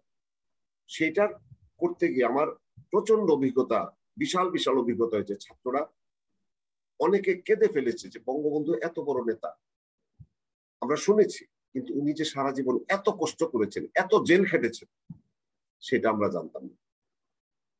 এবং বঙ্গবন্ধু সারাটা বাংলাদেশ পায়ে হেঁটে, সাইকেলে চড়ে, নৌকায় চড়ে, লঞ্চে চড়ে, ট্রেনে চড়ে সারা বাংলাদেশ ঘোরাফেরা করেছেন। একটা ছেলে আমাকে বলেছে ইন্টারমিডিয়েটে, স্যার আমি বইটা পড়ার পরে আমার একটা প্রশ্ন জেগেছে যে বঙ্গবন্ধু এত বড় নেতা, সমস্ত ত্যাগ তিতিকা সারা জীবন জেলের মধ্যে কেটেছে, বঙ্গবন্ধু কিন্তু উনি ওই ছেলেটা বলছে বঙ্গবন্ধু তার একদম সহজ সাধারণ জীবন, টাকা পয়সা টানাটানি, সংসার নিয়ে টানাটানি, কিন্তু এখনকার যে নেতারা যারা বঙ্গবন্ধুর কথা বলেন তাদের সাথে তো বঙ্গবন্ধুকে মেলাতে পারে না।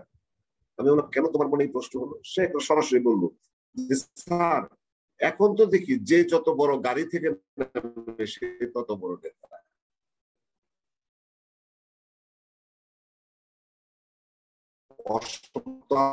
আমি ঢাকা কলেজে চালক করছিলাম, ওই আছে বঙ্গবন্ধুর কথা যারা বলেন তাদেরকে তো আমরা মেলাতে পারি না।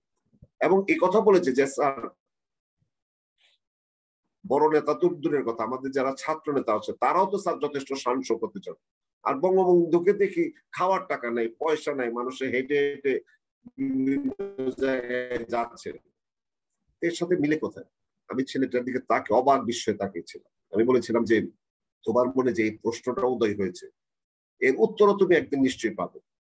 এবং আমার তখন মনে হয়েছিল আমি যদি সারা জীবনে কোনো একটা পুণ্যের কাজ করে থাকি ঢাকা কলেজে অসমাপ্ত আত্মজীবনী ইন্টারমিডিয়েট ছাত্রদের হাতে দিয়ে, কারণ বঙ্গবন্ধুকে ভোলানোর চেষ্টা করা হয়েছে। এই বইটা বেরোনোর পরে দেখেছি বঙ্গবন্ধু আরো সজীব হয়ে আমাদের মাঝে চলে এসেছে। এবং ছাত্রদের উদ্দেশ্যে বলছি, দেখো ভাষা আন্দোলনের ক্ষেত্রে আমরা 1952 সালের 21শে ফেব্রুয়ারি কি জানি, কিন্তু ভাষা আন্দোলন কিন্তু শুরু হয়েছিল ওই যে বললাম যখন পাকিস্তান সৃষ্টি হওয়ার সাথে সাথে যখন উর্দু রাষ্ট্রভাষা হবে। এবং 1948 সালে বঙ্গবন্ধু তাড়াতাড়ি একটা ছাত্র সংগঠন করেছিলেন 4 জানুয়ারি। সেটার উদ্দেশ্য হলো ছাত্র সমাজের মধ্যে যাতে একটা ভিত রচনা করা যায়। এবং উনি শুধু এটা করে ক্ষান্ত নেই, সারা বাংলাদেশ তিনি চষে বেরিয়েছেন, প্রত্যেকটা জেলায় গিয়েছেন, থানায় গিয়েছেন, প্রত্যেকটা স্কুল কলেজ সবখানে গিয়েছেন, ছাত্রলীগের কমিটি করেছেন। এবং তখন একমাত্র ছাত্র সংগঠন মুসলিম ছাত্রলীগ, পূর্ব পাকিস্তান মুসলিম ছাত্রলীগ, এবং এটার প্রধান নেতা বঙ্গবন্ধু শেখ মুজিবুর রহমান। এবং সারা বাংলাদেশে এই অল্প কয়েক মাস, হাতে মাত্র পাকিস্তান সৃষ্টির পরে 6-7 মাস সময় তিনি পেয়েছেন, এর ভিতরে একটা সংগঠন দাঁড় করেছে। এবং ফেব্রুয়ারি মাসের 8 তারিখ তারা গোপনে বৈঠক করেছেন যে কোনোভাবেই পাকিস্তানের রাষ্ট্রভাষা উর্দু করতে দেওয়া যাবে না, পাকিস্তানের রাষ্ট্রভাষা 1 নাম্বার হবে বাংলা। এবং 8 তারিখ তারা বৈঠক করেছেন বঙ্গবন্ধুর সভাপতিত্বে এবং বলেছেন যে আগামী 11ই মার্চ 8ই মার্চ বৈঠক করেছেন, 11ই মার্চ তারা সারা বাংলাদেশে হরতাল করবে। এবং হরতাল করে পাকিস্তান সরকারের বোঝানোর চেষ্টা করবেন যে এই দেশে বাংলা ভাষা ছাড়া কোনোভাবেই পাকিস্তান রাষ্ট্র টিকে থাকতে পারবে না। এবং 8ই ফেব্রুয়ারি 1948, সালগুলি একটু ডেটগুলি একটু খেয়াল করো প্রিয় ছাত্ররা, 8ই ফেব্রুয়ারি 1948 পাকিস্তান সৃষ্টি হয়েছে কতদিন? মাত্র 6 মাস হয় নাই।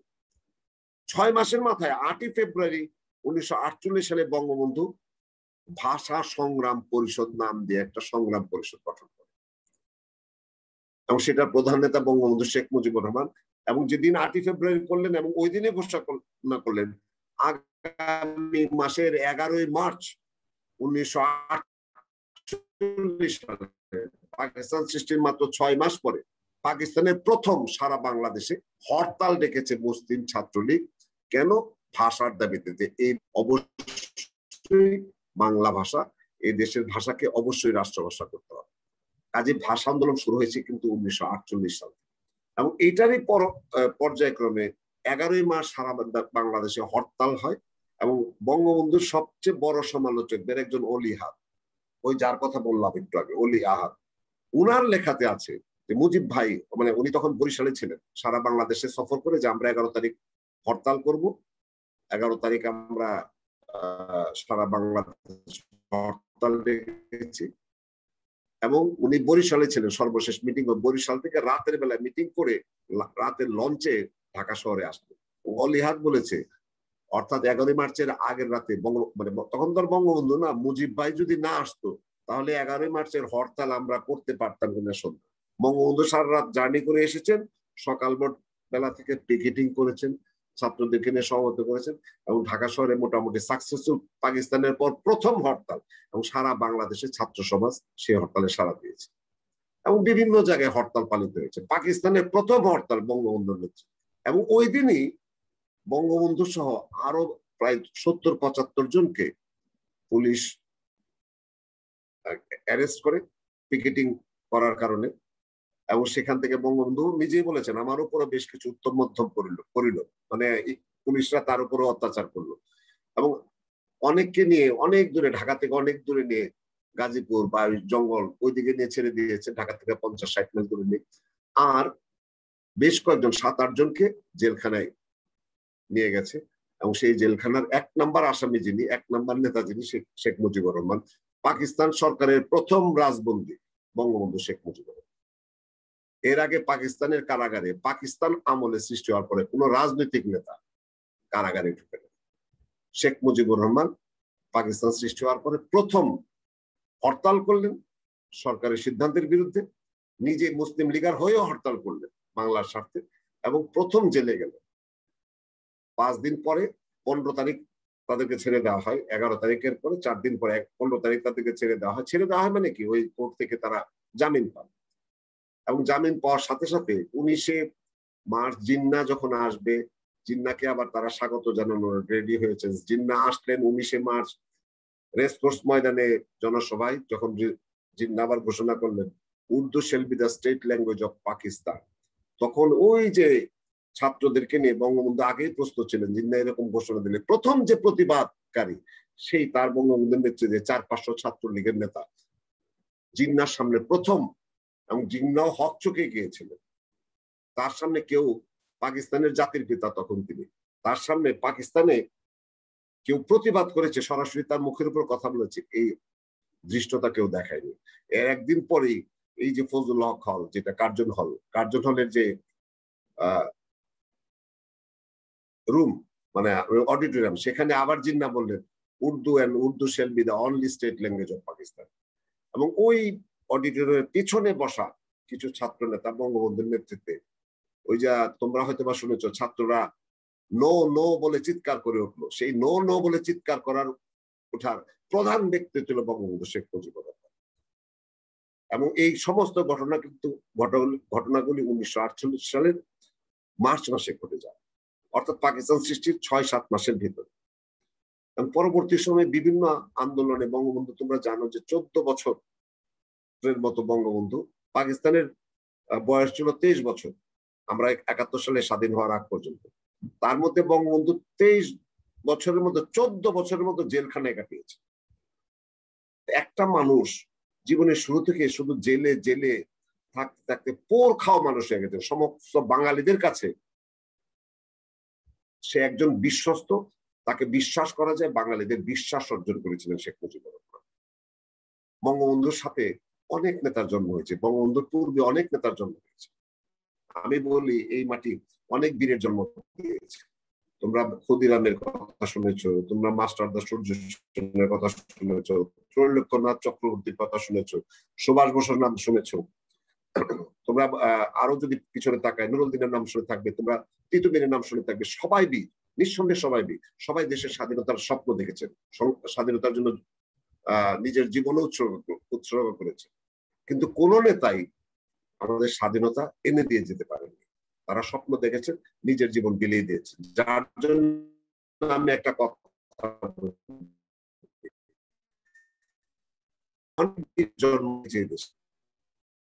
সব শেখ মুজিবুর রহমান, কারণ এই বীরই আমাদেরকে একটা বিন্দুতে নিয়ে আসতে পেরেছিল,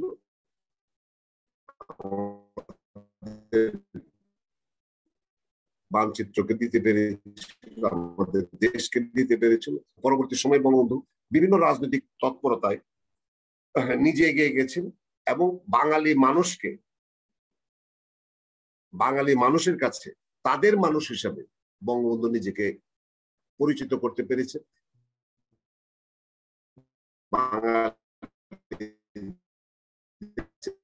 এই লোকটাকে বিশ্বাস করা যায়। বঙ্গবন্ধুর আশেপাশে অনেক সিনিয়র নেতা ছিল, বঙ্গবন্ধু যখন সেক্রেটারি আওয়ামী লীগের, তখন সভাপতি ছিলেন মৌলানা আব্দুল হামিদ খান ভাসানী, অনেকে হয়তো বা জানো, টাঙ্গাইলে। কেন্দ্রীয় আওয়ামী লীগের প্রেসিডেন্ট ছিলেন হোসেন শহীদ সোহরাওয়ার্দী, পূর্ব পাকিস্তান আওয়ামী লীগ, একদম যেটা করাচিতে তখন ছিল। এবং আমাদের শেরে বাংলা একে ফজলুল্লাহ, তিনিও জীবিত।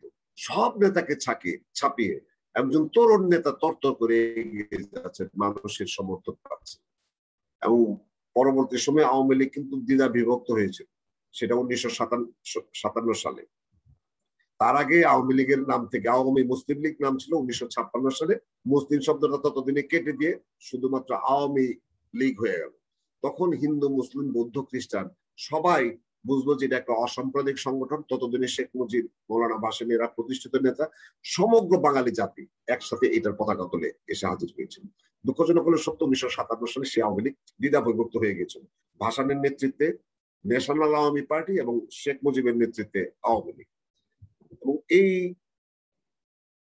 ভাগ হয়ে যাওয়ার পরেও ভাসানী কিন্তু তার পরবর্তী জীবনে আফসোস করে বলেছে, জীবনে যদি আমি এক দলের একজন সেক্রেটারি বা সাধারণ সম্পাদক পেয়ে থাকি, সেটা হলো মুজিবুরের মতো এইরকম সেক্রেটারি আমি জীবনে পাই। কারণ ওনারা বড় নেতা ছিলেন, কিন্তু সমগ্র কর্মীদের কাছে, সমগ্র নেতৃত্বের কাছে শেখ মুজিব ছিলেন অনেকটা, আমার কাছে মনে হয় উনি জাদুকর ছিলেন। যাকে স্পর্শ করেছেন, যার পিঠে হাত দিয়েছেন, যার সাথে হাত মিলিয়েছেন, এবং কারোর সাথে যদি একবার পরিচিত হতেন, বঙ্গবন্ধুর একটা প্রধান শক্তি, অসম্ভব স্মৃতিশক্তি, তিনি তার নাম বলতেন। 10 বছর পরে, 15 বছর পরে যদি দেখা হতো, আরে তুই রহিম না, অসম্ভব স্মৃতিশক্তি। এবং যার গায়ে হাত দিয়েছেন, যার সাথে মিশেছেন, সে বঙ্গবন্ধু প্রেমিক হয়ে গেছে। এই জন্য আমি বলি অনেকটা জাদুকরের মতো উনি ভূমিকা রেখেছেন।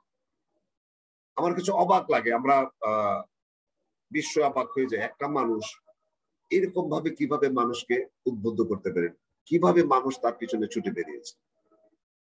পরবর্তী সময় আমরা জানি পাকিস্তান সৃষ্টি হয়ে গেছে, মার্শাল ল এসেছে, বারবার যুক্তফ্রন্টকে ভেঙে দেওয়া হয়েছে। এবং 66 সালে বঙ্গবন্ধু এইসব নির্যাতনের মধ্য দিয়ে জেলখানা থেকে বেরিয়েছেন।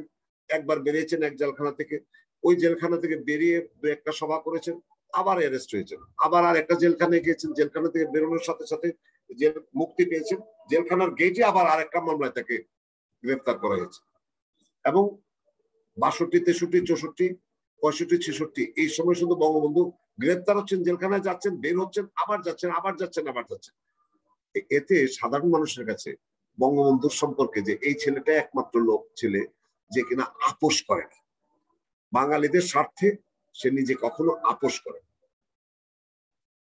এবং 1966 সালে আমরা যেটাকে 6 দফা বলি, যেটাকে আমরা বলি বাঙালির মুক্তি সনদ, মেঘনা কার্টা, এবং 6 দফা তৎকালীন পশ্চিম পাকিস্তানের রাজধানীতে বসে সাংবাদিকদের সামনে উনি যে 6 দফা দিলেন। এবং তুমি চিন্তা করো তো ছাত্ররা, আমার প্রিয় ছাত্রদেরকে বলছি, একটা দেশের মধ্যে বাংলাদেশের এই পূর্ব পাকিস্তানের স্বায়ত্ত শাসন চলে, এবং উনি এখানে বললেন এবং স্ট্যাটিস্টিক দিয়ে বুঝিয়ে দিয়েছেন যে আমাদের পূর্ব পাকিস্তানে যা উৎপাদন হয়, এবং সবচেয়ে অর্থকরী ফসল ছিল তখন পাট। আজকে যেরকম আমাদের অর্থনীতির মূল চালকের শক্তি গার্মেন্টস, পাকিস্তান আমলে ছিল পাট। সমগ্র পাট উৎপাদন হতো বাংলাদেশে, সেই পাট বিদেশে রপ্তানি হতো বাংলাদেশ থেকে, টাকাটা চলে যেত পশ্চিম পাকিস্তান। এবং উন্নয়নের বিভিন্ন রকম যে ডেভেলপমেন্টের যে বিভিন্ন প্রোগ্রাম আসতো, দেখা গেল যে আমাদের এখানে 30% খরচ করতো না, পুরো টাকাটা ব্যয় করছে পশ্চিম পাকিস্তানে। অর্থাৎ আমাদের টাকা ব্যয় করে পশ্চিম পাকিস্তান তাদের নিজস্ব সবকিছু সাজিয়ে গুছিয়ে নিচ্ছে। এইগুলি বাঙালিদের সামনে তুলে ধরেছেন স্ট্যাটিস্টিক দিয়ে বঙ্গবন্ধু শেখ মুজিবুর রহমান। বাঙালিরা তো তাকে এমনি এমনি বিশ্বাস করে না। এবং 66 সালে 6 দফার মধ্যে উনি বললেন যে আলাদা মুদ্রা ব্যবস্থা করতে হবে। অর্থাৎ পূর্ব পাকিস্তান ঠিক আছে পাকিস্তানের অংশ, কিন্তু এখানের মুদ্রা আলাদা, পশ্চিম পাকিস্তানের মুদ্রা আলাদা। অর্থাৎ যদি মুদ্রা আলাদা হয়, এখানকার টাকা কি পশ্চিম পাকিস্তানে যেতে পারবে? পারবে না। পশ্চিম পাকিস্তানের এরা কি মানবে নাকি?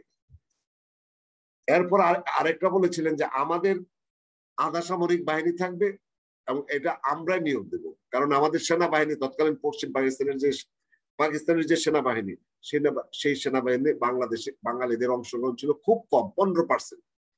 15% বাঙালি সেনাবাহিনী তো ভর্তি হতে পারতো, আর বাকি 85% হলো পশ্চিম পাকিস্তানের লোক।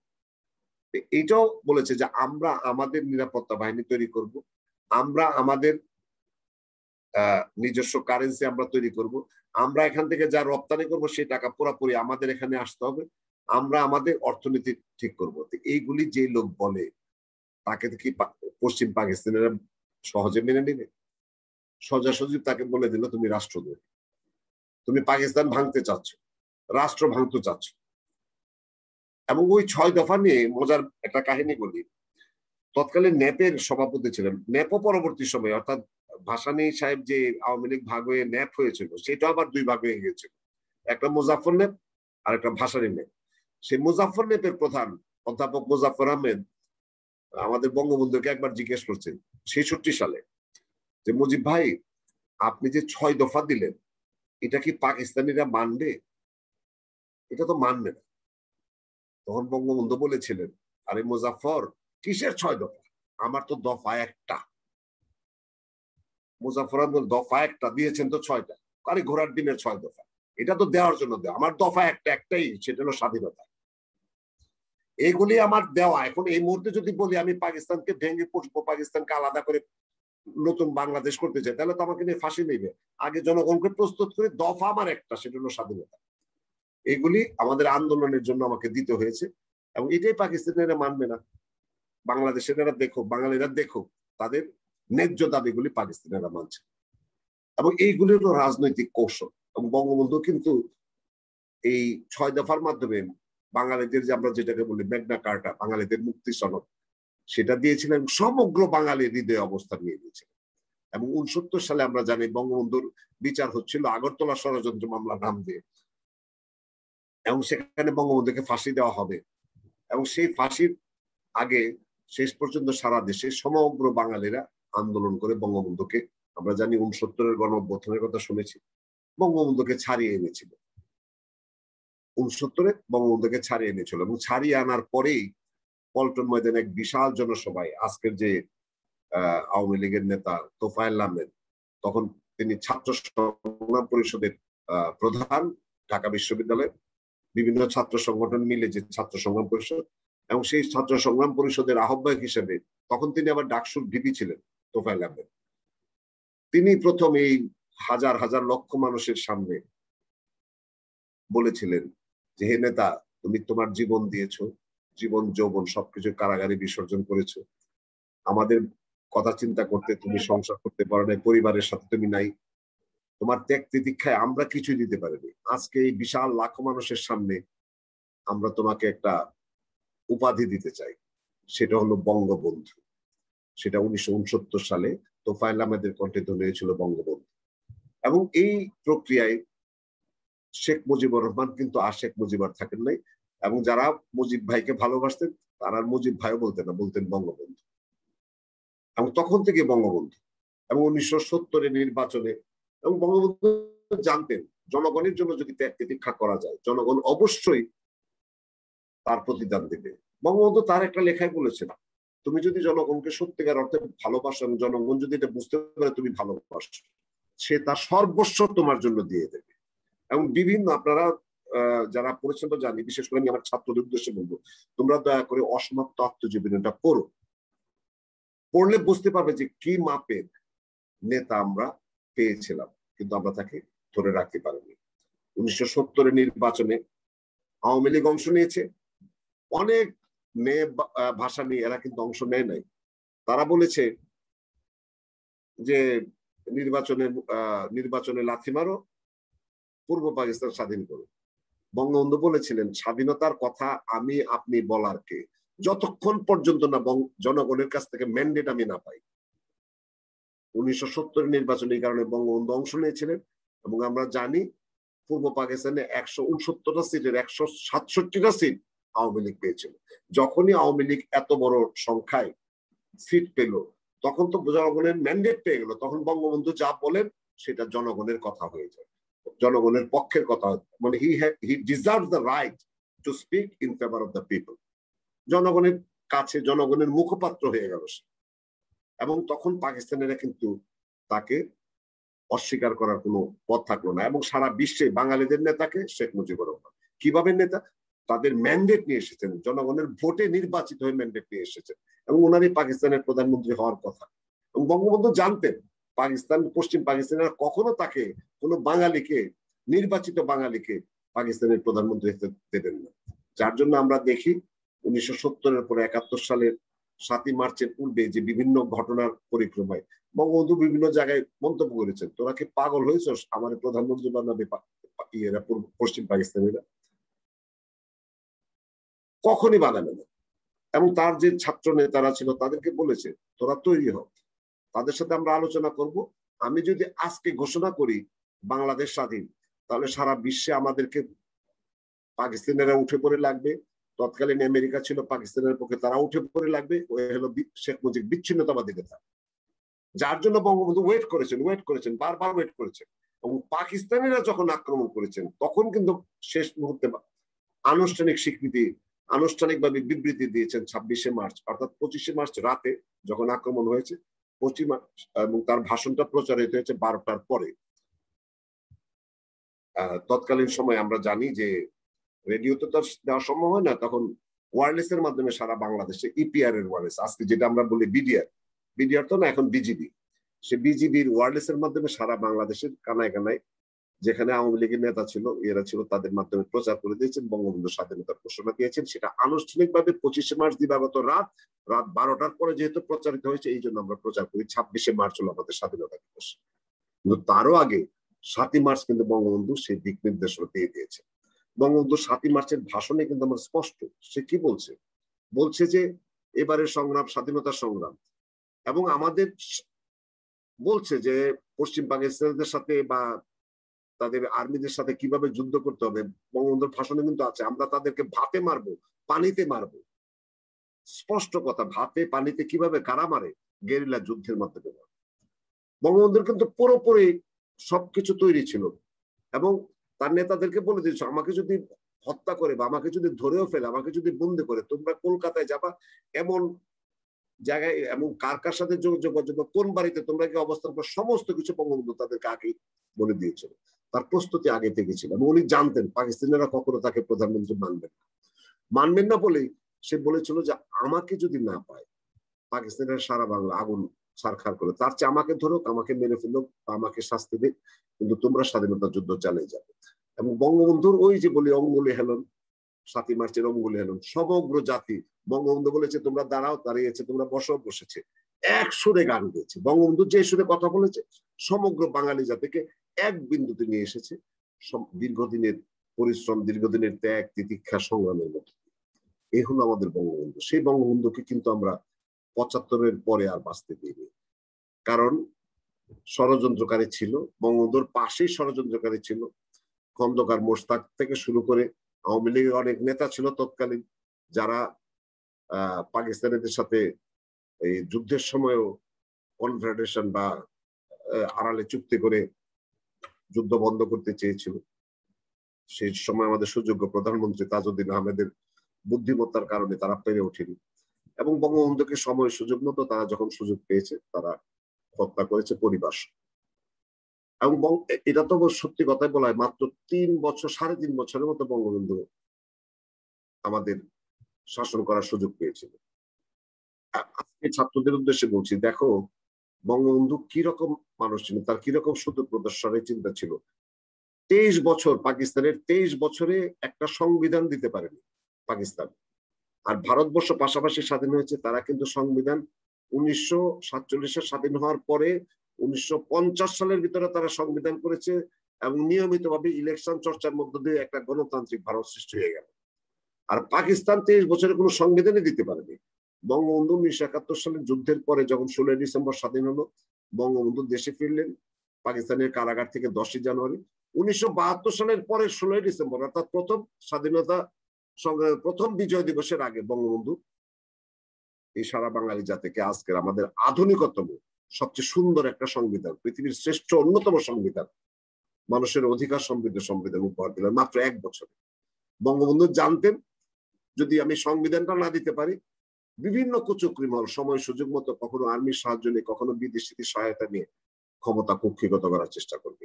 একটা দেশে যদি সংবিধান থাকে তাহলে সংবিধানকে ভায়োলেট করা করতে পারে ভায়োলেট, কিন্তু সময়ের কালের বিবর্তনে তাকে আবার কিন্তু বিচারের সম্মুখীন হতে হবে। আমরা দেখেছি সংবিধানকে যারাই ভায়োলেট করেছে পরবর্তী সময়ে বাংলাদেশও সামরিক শাসন এসেছে, জিয়াউর রহমানের সময় এসেছে, এরশাদের সময় এসেছে, এবং সেটার জন্য কিন্তু সংবিধানের মাধ্যমে তাদেরকে শাস্তি দেওয়া হয়েছে।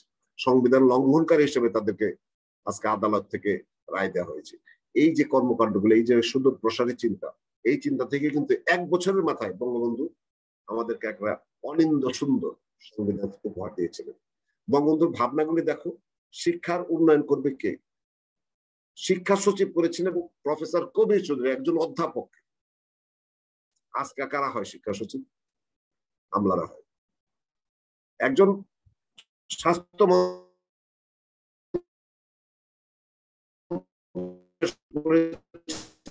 একজন বিখ্যাত ডাক্তার, অর্থনীতি, ঢাকা ইউনিভার্সিটির একজন প্রফেসর।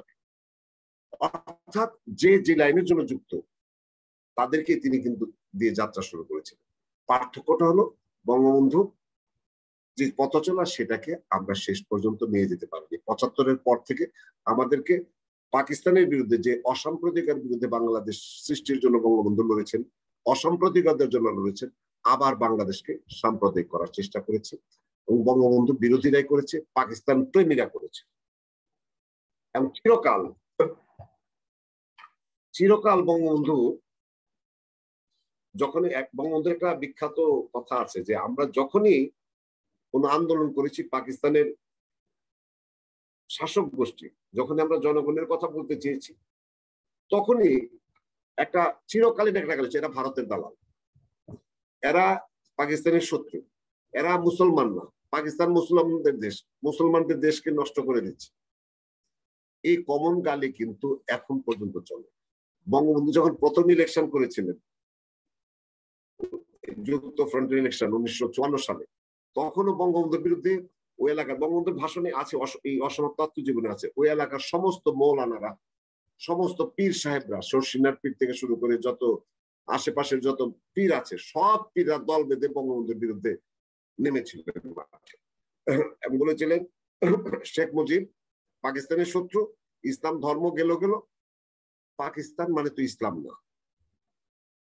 এবং বলছে যে পাকিস্তান, এবং তারা প্রচার করতো পাকিস্তান মানে ইসলাম, কাজে শেখ মুজিবকে ভোট দেওয়া যাবে না, যারা শেখ মুজিবকে ভোট দেবে সে মুসলমানের থেকে খারিজ হয়ে যাবে, এরকম ফতোয়া তারা জারি করেছে। তারপরেও কিন্তু বঙ্গবন্ধুকে ঠেকিয়ে রাখা যায়। বিশাল ভোটের ব্যবধানে মুসলিম লীগের নেতাদেরকে উনি পরাজিত করেছেন, এবং সারা বাংলাদেশে উনার নেতৃত্বে আওয়ামী লীগ সবচেয়ে বিশাল সংখ্যাগরিষ্ঠতা পেয়েছিল যুক্ত ফ্রন্টের বলে। এই তথ্যগুলি দেখি আমরা যখনই এখন ইলেকশন হয়, যখনই প্রগতিশীল যারা অসাম্প্রদায়িক চেতনায় বিশ্বাস করে, ইলেকশন আগে আসতে দেখবেন যে একদল মৌলভী সাহেব সেই পাকিস্তান আমলে যা করতো এখনো তাই, তারা বিভিন্ন রকম ফতোয়া দেয়, মনে হয় যে ইসলামটা তাদের কাছে জিম্মা হয়ে গেছে। কিন্তু ঘটনা কি তাই? আপনারা যদি একটু ভালো করে খেয়াল করেন, আমাদের নবীজির মদিনা সনদটা একটু ভালো করে পড়বেন। মদিনা সনদে দুইটা জিনিস কোনোদিন পরিবর্তন হয় না, একটা হলো আল কোরআন আর একটা হলো মদিনা সনদ। কেন বলছে আল কোরআন? হলো আল্লাহর সমস্ত কথাগুলো যে জমর সমস্ত কিছু দিয়ে ওই যে প্রথম যখন লেখা হয়েছিল এখন থেকে একই রকম আছে। আর একটা জিনিস, আমাদের নবীজি তখন ইসলামী যে শাসন ব্যবস্থা চালু হয়েছিল সেটার প্রধান পুরুষ, এবং তার আমলে তার স্বাক্ষরিত মদিনা সনদ সকল ধর্মের জন্য এটা প্রযোজ্য ছিল। নবীজির স্বাক্ষর করা জিনিস, তার সিল দেওয়া জিনিস, এবং সেখানে কিন্তু আছে নবীজির একদম স্পষ্ট মদিনা সনদের লাইনে লাইনে আছে যে রাষ্ট্র কোন বিশেষ ধর্মের প্রতি পক্ষপাতিত্ব দেখাবে না। এই কথার মানে কি? রাষ্ট্র ধর্মনিরপেক্ষ, এবং স্পষ্টভাবে বলতে চাই পৃথিবীর প্রথম ধর্ম নিরপেক্ষ রাষ্ট্র হলো মদিনা, আমাদের নবীজির নেতৃত্বে যে রাষ্ট্র গঠিত হয়েছে। সেইটা থেকে আমাদের বঙ্গবন্ধু বরঞ্চ সেই ধর্মনিরপেক্ষতা জিনিসটা নিয়েছিলেন। রাষ্ট্র কোনো বিশেষ ধর্মের প্রতি পক্ষপাতিত্ব দেখাবে না, রাষ্ট্রের কাছে সবাই সমান, সেটা কিন্তু মদিনা সনদে আছে। কিন্তু আমাদের এখনকার যারা হুজুর, বিশেষ করে আমাদের যারা ওয়াজ করেন, তারা কিন্তু এই সব জিনিসগুলি সাধারণ মানুষের কাছে তুলে ধরেন। তারা তুলে ধরেন, বিভিন্ন ফতোয়া দেন, কাউকে কাফের বানান, কাউকে যেটা বঙ্গবন্ধুকে বলেছেন কাফের, ইসলামের শত্রু, ভারতের দালাল। এটা কমন একটা গালি। এবং বিশেষ করে ইলেকশন যখন আসতে থাকে, আজকের বাংলাদেশও কিন্তু আমরা গ্রামে গঞ্জে দেখবো যে এইরকম ইসলাম ধর্মকে, শান্তির ধর্মকে অশান্তির ধর্ম হিসেবে প্রতিষ্ঠা করার চেষ্টা করছে এই ধর্মের কিছু মানুষ। সেটা বঙ্গবন্ধু ফেস করছেন, আমরাও দেখছি। এবং আমরা বিশ্বাস করি আজকে যারা তরুণ প্রজন্ম, যারা বঙ্গবন্ধুকে যত বেশি জানবে, তাহলে দেখবে যে তোমাদের চিন্তার জগৎ অনেক বেশি স্বচ্ছ হয়ে যাবে। এই জন্য আমি বলবো যে বঙ্গবন্ধু নিজের লেখা কয়েকটা বই আছে, অসমাপ্ত আত্মজীবনী, কারাগারে রোজদমচা, আমার দেখা নয়াচিন, এবং বঙ্গবন্ধুকে যে পুলিশ বিভিন্ন জায়গায় ফলো করতো, সিক্রেট ডকুমেন্টস, এটা অবশ্য বঙ্গবন্ধুর লেখা না, সিক্রেট ডকুমেন্ট, এটা পুলিশদের বিভিন্ন সময় যে বঙ্গবন্ধুকে ফলো করতো, সেই জিনিসটাও এখানে তোমরা যদি এগুলো একটু স্টাডি করো, তাহলে দেখবে যে সত্য জিনিসটা তোমাদের কাছে চলে আসবে। অসত্য বেশি দিন থাকে না, মেঘ দিয়ে সূর্যকে বেশি দিন ঢেকে রাখা যায় না। সেই রকম একই রকম ভাবে বঙ্গবন্ধুকে মেঘের আড়ালে ঢেকে রাখা সম্ভব হয়নি, এবং যতদিন যাবে ততদিন দেখবে যে আস্তে আস্তে বঙ্গবন্ধু তার সম্মোহনায় তোমাদের, আমাদের এবং পরবর্তী প্রজন্মের সামনে তার পূর্ণ অবয়ব নিয়ে দাঁড়িয়ে আছে। এবং বাঙালি পরিচয় দিতে গেলে তখন বঙ্গবন্ধু ছাড়া আমাদের কোনো পরিচয় নাই। বঙ্গবন্ধুকে আমাদের স্মরণ করতে হবে যদি আমি বাংলাদেশ পাই। বঙ্গবন্ধুকে প্রণাম জানাতে হবে যদি আমি বাঙালি হই। বঙ্গবন্ধুকে প্রণাম জানাতে হবে যদি আমার এই মানচিত্রে বিশ্বাস থাকে। সেই বিশ্বাস থেকে বলছি, তোমরা যারা ছাত্র বিশেষ করে তোমরা একটু পড়াশোনা করবে, সত্য ইতিহাস জানবে। আমি বোধহয় দীর্ঘ সময় নিয়ে গেছি, আমি প্রায় 1 ঘন্টা হয়ে গেছে। শিক্ষক মানুষ কথা বলতে শুরু করলে, এবং আমি দুঃখিত, মাঝে মাঝে আমি হয়তো সূত্র হারিয়ে ফেলেছি। আমি নিজেও মানসিকভাবে প্রস্তুত, আমি একটু মানসিক সমস্যায় আছি, এবং এই আলোচনাগুলি আরো যদি ডিটেইল করা যেত, সময় আমাদেরকে সেটা অ্যালাউ করবে না। 1 ঘন্টা আলোচনা হয়ে গেছে। ছাত্রদের কাছে সেজন্য দুঃখ প্রকাশ করছি, তোমাদের সময় নষ্ট করলাম। যারা শিক্ষক মহোদয় আছেন, ঢাকা কলেজের অধ্যক্ষ মহোদয় আছেন, উপাধ্যক্ষ মহোদয় আছেন, ইংরেজি বিভাগের শিক্ষক আছেন, পুরঞ্জয় আছেন, সবাইকে আমি আমার পক্ষ থেকে কৃতজ্ঞতা জানাচ্ছি আমাকে সুযোগ দেওয়ার জন্য, কথা বলার জন্য। আবার যদি কখনো সুযোগ হয়, আমার প্রিয় ছাত্রদের সাথে আমার অনেকদিন দেখা হয়, যদি কখনো সুযোগ হয় আমি সামনাসামনি তোমাদের সামনে, বোর্ডের চেয়ারম্যানও যদি হয়ে গেছে, কিন্তু সুযোগ দিলে আমি এসে ক্লাস নেবো। এবং সেটা আমার সবচেয়ে প্রিয় মুহূর্ত, ক্লাসে ছাত্রদের সামনে সময় কাটানো। এর চেয়ে একজন শিক্ষকের জীবনে বড় সময়, বড় কিছু হতে পারে। ওই প্রিন্সিপাল, বোর্ডের চেয়ারম্যান, এইগুলির চেয়ে সবচেয়ে আনন্দ যদি বলি, সেটা হলো ছাত্রদের সামনে ছাত্রদের সাথে আদান প্রদান করা। আবার যদি কোনোদিন সুযোগ হয়, আমি আমার প্রিয় ছাত্রদের সামনে দাঁড়াবো, তাদের সাথে কথা বলবো, ক্লাসে গিয়ে যদি সম্ভব হয় ক্লাস নেবো। এটা হলো আমার জীবনের আকাঙ্ক্ষা। এই মুহূর্তে বোর্ডের চেয়ারম্যানগিরি করছি, আমলাগিরি করছি, সত্যিকার অর্থে কাজের হয়তোবা ক্ষমতা বেড়েছে, কিন্তু মনে শান্তি বাড়ে নাই। হয়তোবা খুব দাপটশালী চেয়ারম্যান, কিন্তু সম্মান বাড়ে নাই। সম্মান ঢাকা কলেজ, আমি সবসময় বলি ঢাকা কলেজের প্রিন্সিপাল, ঢাকা কলেজের শিক্ষক, এটা যে সম্মান দিয়ে আসে, এটা ওই ক্ষমতা দিয়ে বোর্ডের চেয়ারম্যান দিয়ে। আর ছাত্রদের সাথে যে সরাসরি সম্পর্ক, একজন শিক্ষকের সরাসরি সম্পর্ক, তাদেরকে আমরা বকাঝকা করি, তাদেরকে আমরা শাসন করি, আবার আদর করে কাছে নিই। তাদের সাথে যে এই মত বিনিময়, এই যে সার্বক্ষণিক আদান প্রদান, এটা তো আমি পাই না। আমি বোর্ডের অফিসে চেয়ারম্যান এসে বসে, সব আসে ধান্দাবাজ, সব তদবির নিয়ে আসে আমার কাছে।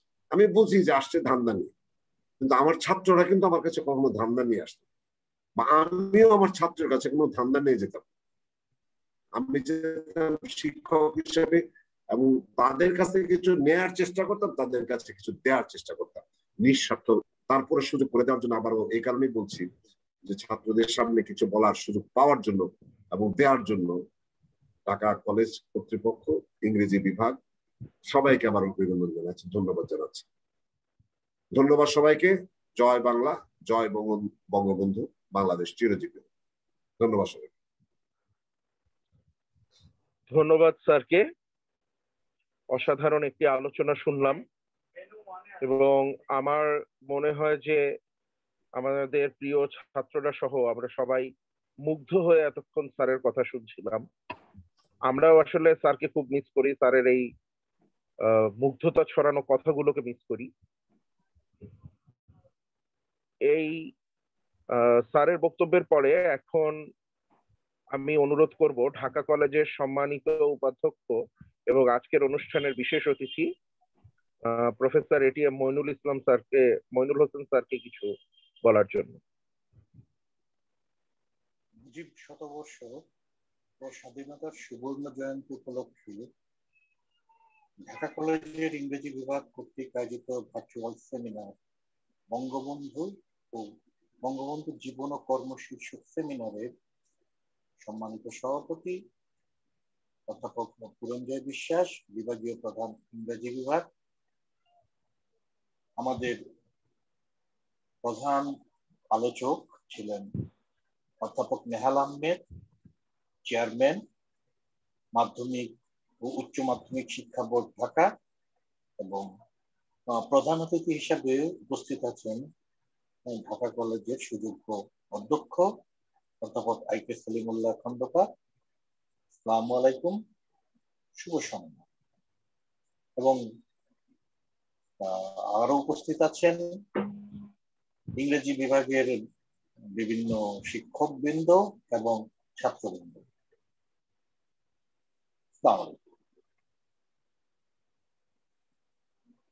অধ্যাপক নেহাল আহমেদ সুললিতভাবে বঙ্গবন্ধুর জীবন ও কর্ম নিয়ে আলোচনা করেছেন।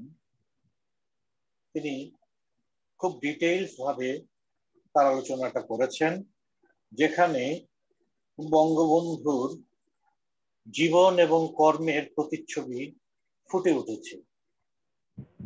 আমি যদি তার বক্তব্যের সারমর্ম করতে যাই, সারাংশ করতে যাই, তাহলে আমি বলবো বঙ্গবন্ধুর জীবন ও কর্মে দুটো বিষয়ই ছিল, একটা ছিল বাঙালি আর একটা ছিল বাংলাদেশ। বাঙালি এবং বাংলাদেশের জন্য তার সকল কর্ম, তার সকল জীবন আবর্তিত হয়েছে। এই বাঙালির জন্য, এই বাংলাদেশের জন্য তিনি বছরের পর বছর জেল খেটেছেন। তিনি বিভিন্ন ধরনের উপনিবেশবাদী শক্তির তিনি নির্যাতন সয়েছেন। তিনি পরিবার থেকে দূরে রয়েছেন, তারপরও তিনি বাঙালি জাতির অধিকার আদায়ের জন্য সবসময় সরব ছিলেন। আমরা বঙ্গবন্ধুর এই জীবন এবং তার এই কর্মকে আমাদের আদর্শ হিসাবে আমরা ধরে নেব।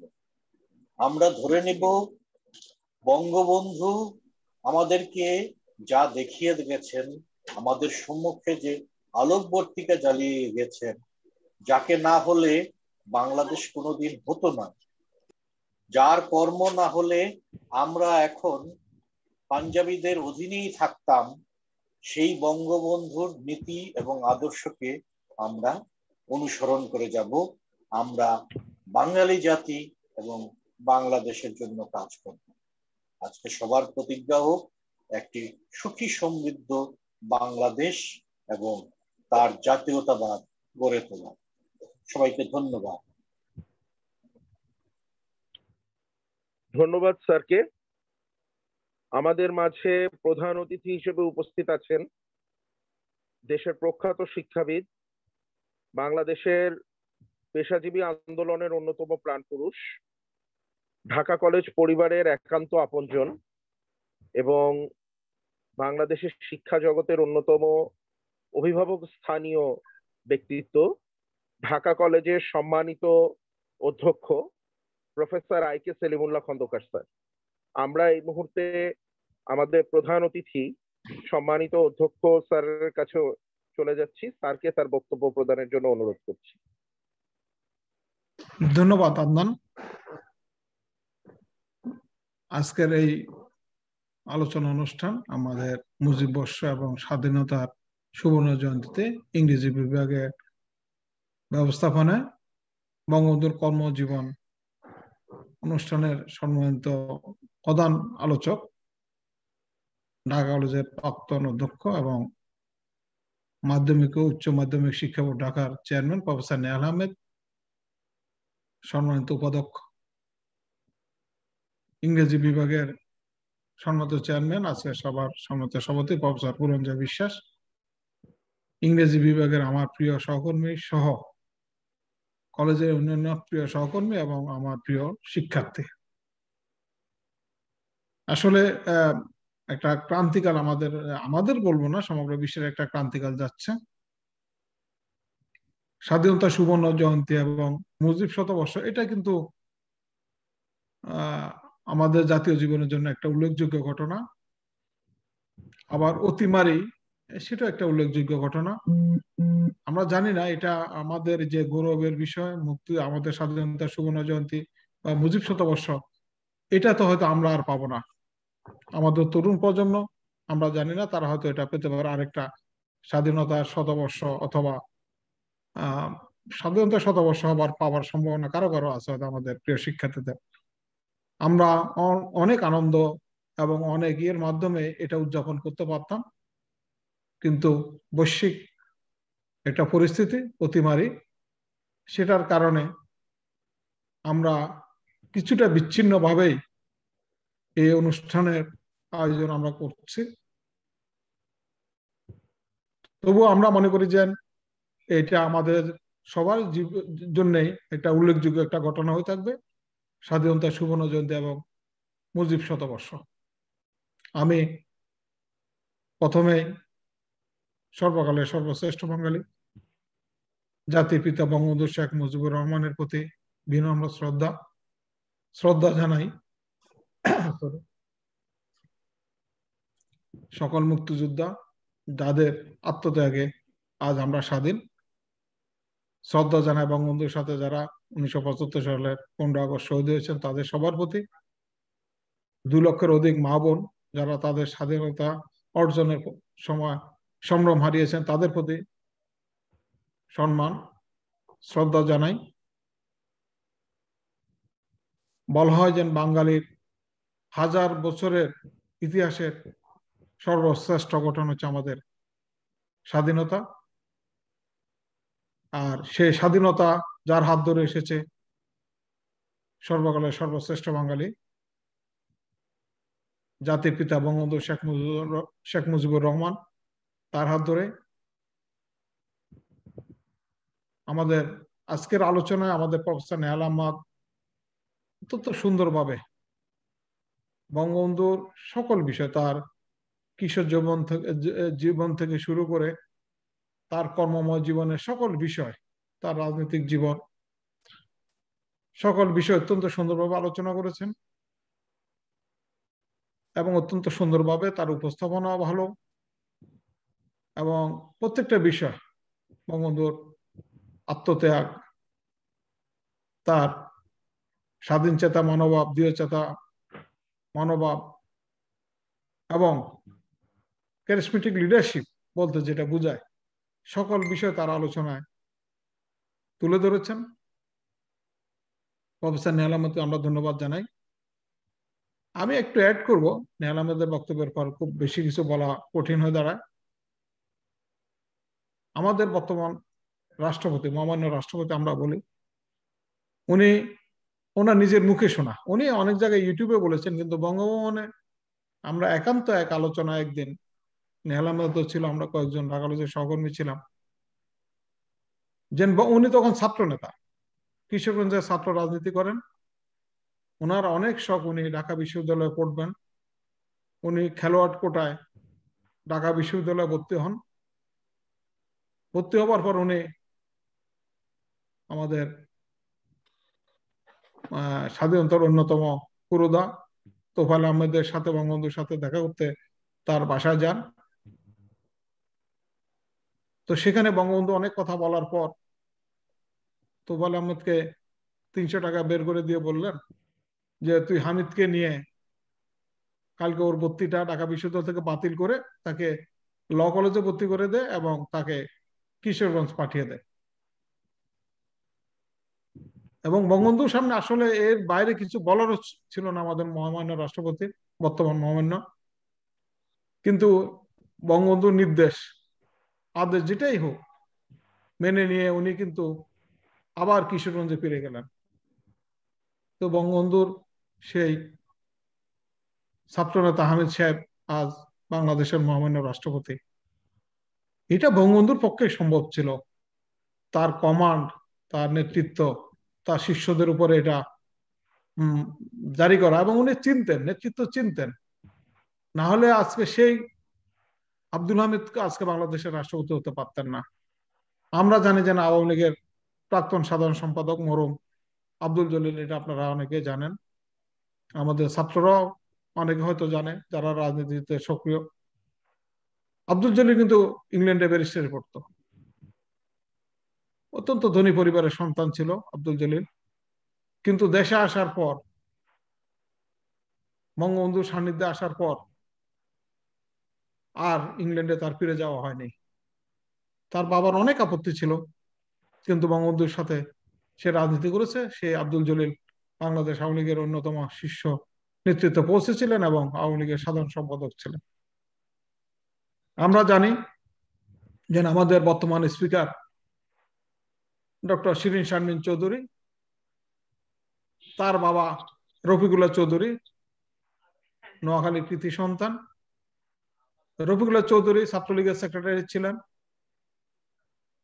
এবং রফিকুল্লাহ চৌধুরী ওনার ব্যারিস্টারি পড়বেন, ইংল্যান্ডে যাবেন, এটাই শখ ছিল তার পরিবারের। অত্যন্ত মেধাবী ছিলেন, কিন্তু বঙ্গবন্ধু চিনতেন যে এরা একসময় দেশের কর্ণধার হবে, দেশের জন্য এরা কাজ করবে। বঙ্গবন্ধু বললেন, না, তোর ব্যারিস্টারি পড়ার দরকার নেই, হ্যাঁ, তোরা সিএসপি হ। তখন পাকিস্তান সিভিল সার্ভিসে বলা হচ্ছে দাপুটে অফিসার বলা হতো, পাকিস্তান সিভিল সার্ভিসে তারা আমলা, প্রথম শ্রেণীর আমলা এবং দাপুটে আমলা বলা হতো তাদেরকে। সিএসপি হওয়ার পরে সেখানে সুযোগ পাওয়া অনেক কঠিন ছিল।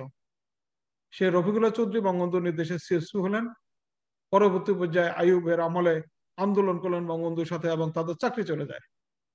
এবং স্বাধীনতার পরবর্তী পর্যায়ে সে রফিকুল্লাহ চৌধুরী বঙ্গবন্ধুর সচিব ছিলেন, আমাদের বর্তমান স্পিকারের বাবা।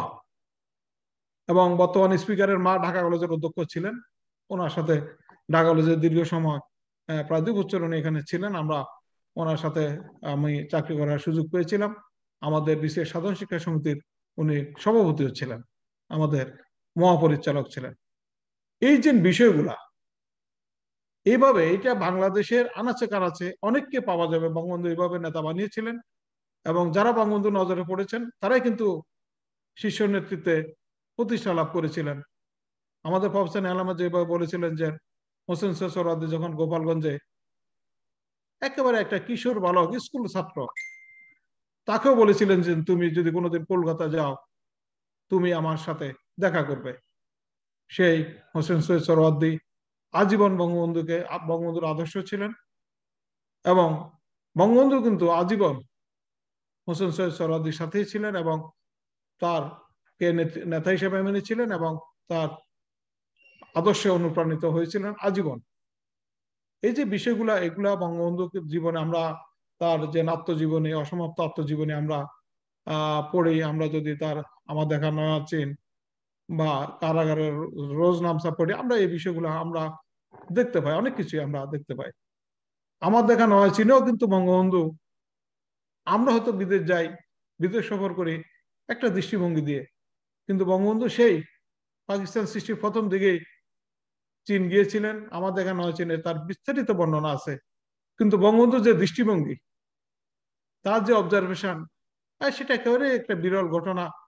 তার বইটি পড়লে বোঝা যাবে যে বঙ্গবন্ধুর তখন থেকে তার যে মানুষ তৈরি করছিলেন যে একসময় বাংলাদেশ স্বাধীন হবে, তার নেতৃত্ব দিবেন, বাংলাদেশকে কিভাবে গড়বেন।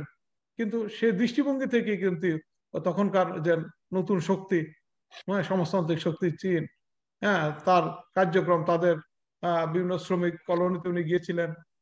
একবারে একটা ছোট্ট ঘটনাতে দেখা যায় বঙ্গবন্ধু একটা মেয়ে শ্রমিক বিয়ে করেছিল, তাকে প্রথম দিন যখন তার সাথে পরিচয় হয় কোনো উপহার নিয়ে যাননি, কিন্তু পরবর্তী পর্যায়ে একদিন গিয়ে তার জন্য উপহার রেখে এসেছিলেন। এটা কিন্তু বঙ্গবন্ধু আমাদের তার আমার দেখানো চিনে সুস্পষ্টভাবে বর্ণনা করেছেন। তো আজকের এই আলোচনাগুলা আমরা মনে করি আমাদের যারা সিনিয়ররা তো আমরা অনেকেই জানি, কিন্তু আমাদের যারা শিক্ষার্থী তারা আজকে আমরা যে বাংলাদেশ, আমরা এখন বলছি যে 2041 সালে আমরা উন্নত সমৃদ্ধ বাংলাদেশ হব। আমরা সাম্প্রতিককালে আমরা মধ্যম আয়ের দেশে উন্নীত হয়েছি। এগুলাই কিন্তু আমাদের স্বাধীনতার সুফল, স্বাধীনতার অর্জন, এবং যার নেতৃত্বে ছিলেন আমাদের জাতির পিতা বঙ্গবন্ধু শেখ মুজিবুর রহমান। আমাদের দেশপ্রেম, সততা, বঙ্গবন্ধুর বিরুদ্ধে অনেক কিছু বলা হয়েছে, বিভ্রান্ত করা হয়েছে জাতিকে বিভিন্ন সময় মিডিয়া বা অন্যান্য ভাবে, এখনো বিভিন্ন ধরনের বিভ্রান্তি ছড়ানোর চেষ্টা করা হয়েছে। তারপরও সাম্প্রতিককালে আওয়ামী লীগ অনেকদিন ক্ষমতা আছে সেই জন্য না, কিন্তু এটা প্রমাণিত হয়েছে যে বঙ্গবন্ধুর ওনার বিষয় যে সমস্ত বিষয়গুলো ছিল সেটা মিথ্যা প্রমাণিত হয়েছে। বঙ্গবন্ধুর যে দেশপ্রেম, যে তার ত্যাগ তিতিক্ষা, এটাকে অস্বীকার করার মতো তার চরম শত্রু যারা, তারাও এখন অস্বীকার করে না। বঙ্গবন্ধু এখন বাঙালির একেবারে আমরা যেটা বলি যে আমাদের অন্তরের অন্তঃস্থলে আমরা তাকে ধারণ করি, লালন পালন করি, এবং করা উচিত। কারণ আমাদের যে অর্জন, ভবিষ্যতের যে টার্গেট, আমরা 2041 সালে আমরা উন্নত সমৃদ্ধ বাংলাদেশ হব। বঙ্গবন্ধুর আদর্শ যদি আমরা ধারণ করতে পারি, তার যে স্যাক্রিফাইস, হ্যাঁ, তার যে সততা, তার দেশপ্রেম, এগুলাই আমাদের লক্ষ্য করার বিষয়। এবং আমাদের যারা তরুণ প্রজন্ম, আমরা মনে করি যে তারা বিষয়গুলা খেয়াল করবে। মিথ্যাভাবে বঙ্গবন্ধুকে অনুসরণ করার দরকার নাই। তার কর্ম এবং তার অন্যান্য বিষয়গুলো যদি আমরা একটু দেখি, অনুসরণ করি, পড়ি, তাহলে আমাদের মনের ভিতরে একটা তার প্রতি যে শ্রদ্ধাবোধ জাগবে, সেটাই কিন্তু তাদের কর্মজীবনে তারা যদি সেটা প্রয়োগ করে, সেটাই কিন্তু বাঙালি জাতি লাভবান হবে।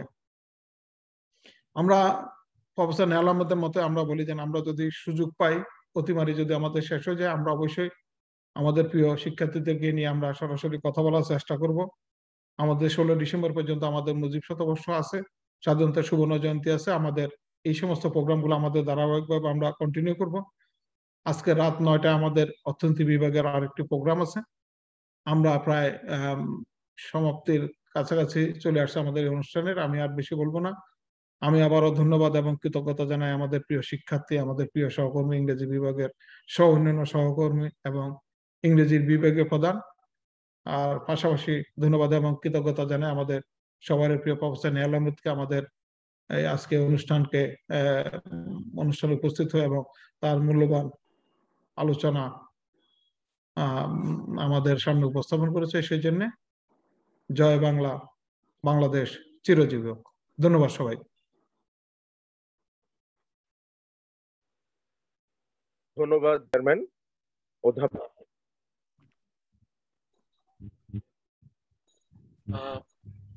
আমি কোন রকম অ্যাড্রেস ছাড়াই আমি কথা বলছি, বক্তব্য বলবো না। আমি শুধু কৃতজ্ঞতা স্বীকার করব, কারণ আরেকটি সেশন আছে, সেখানে সবাই যুক্ত হবে।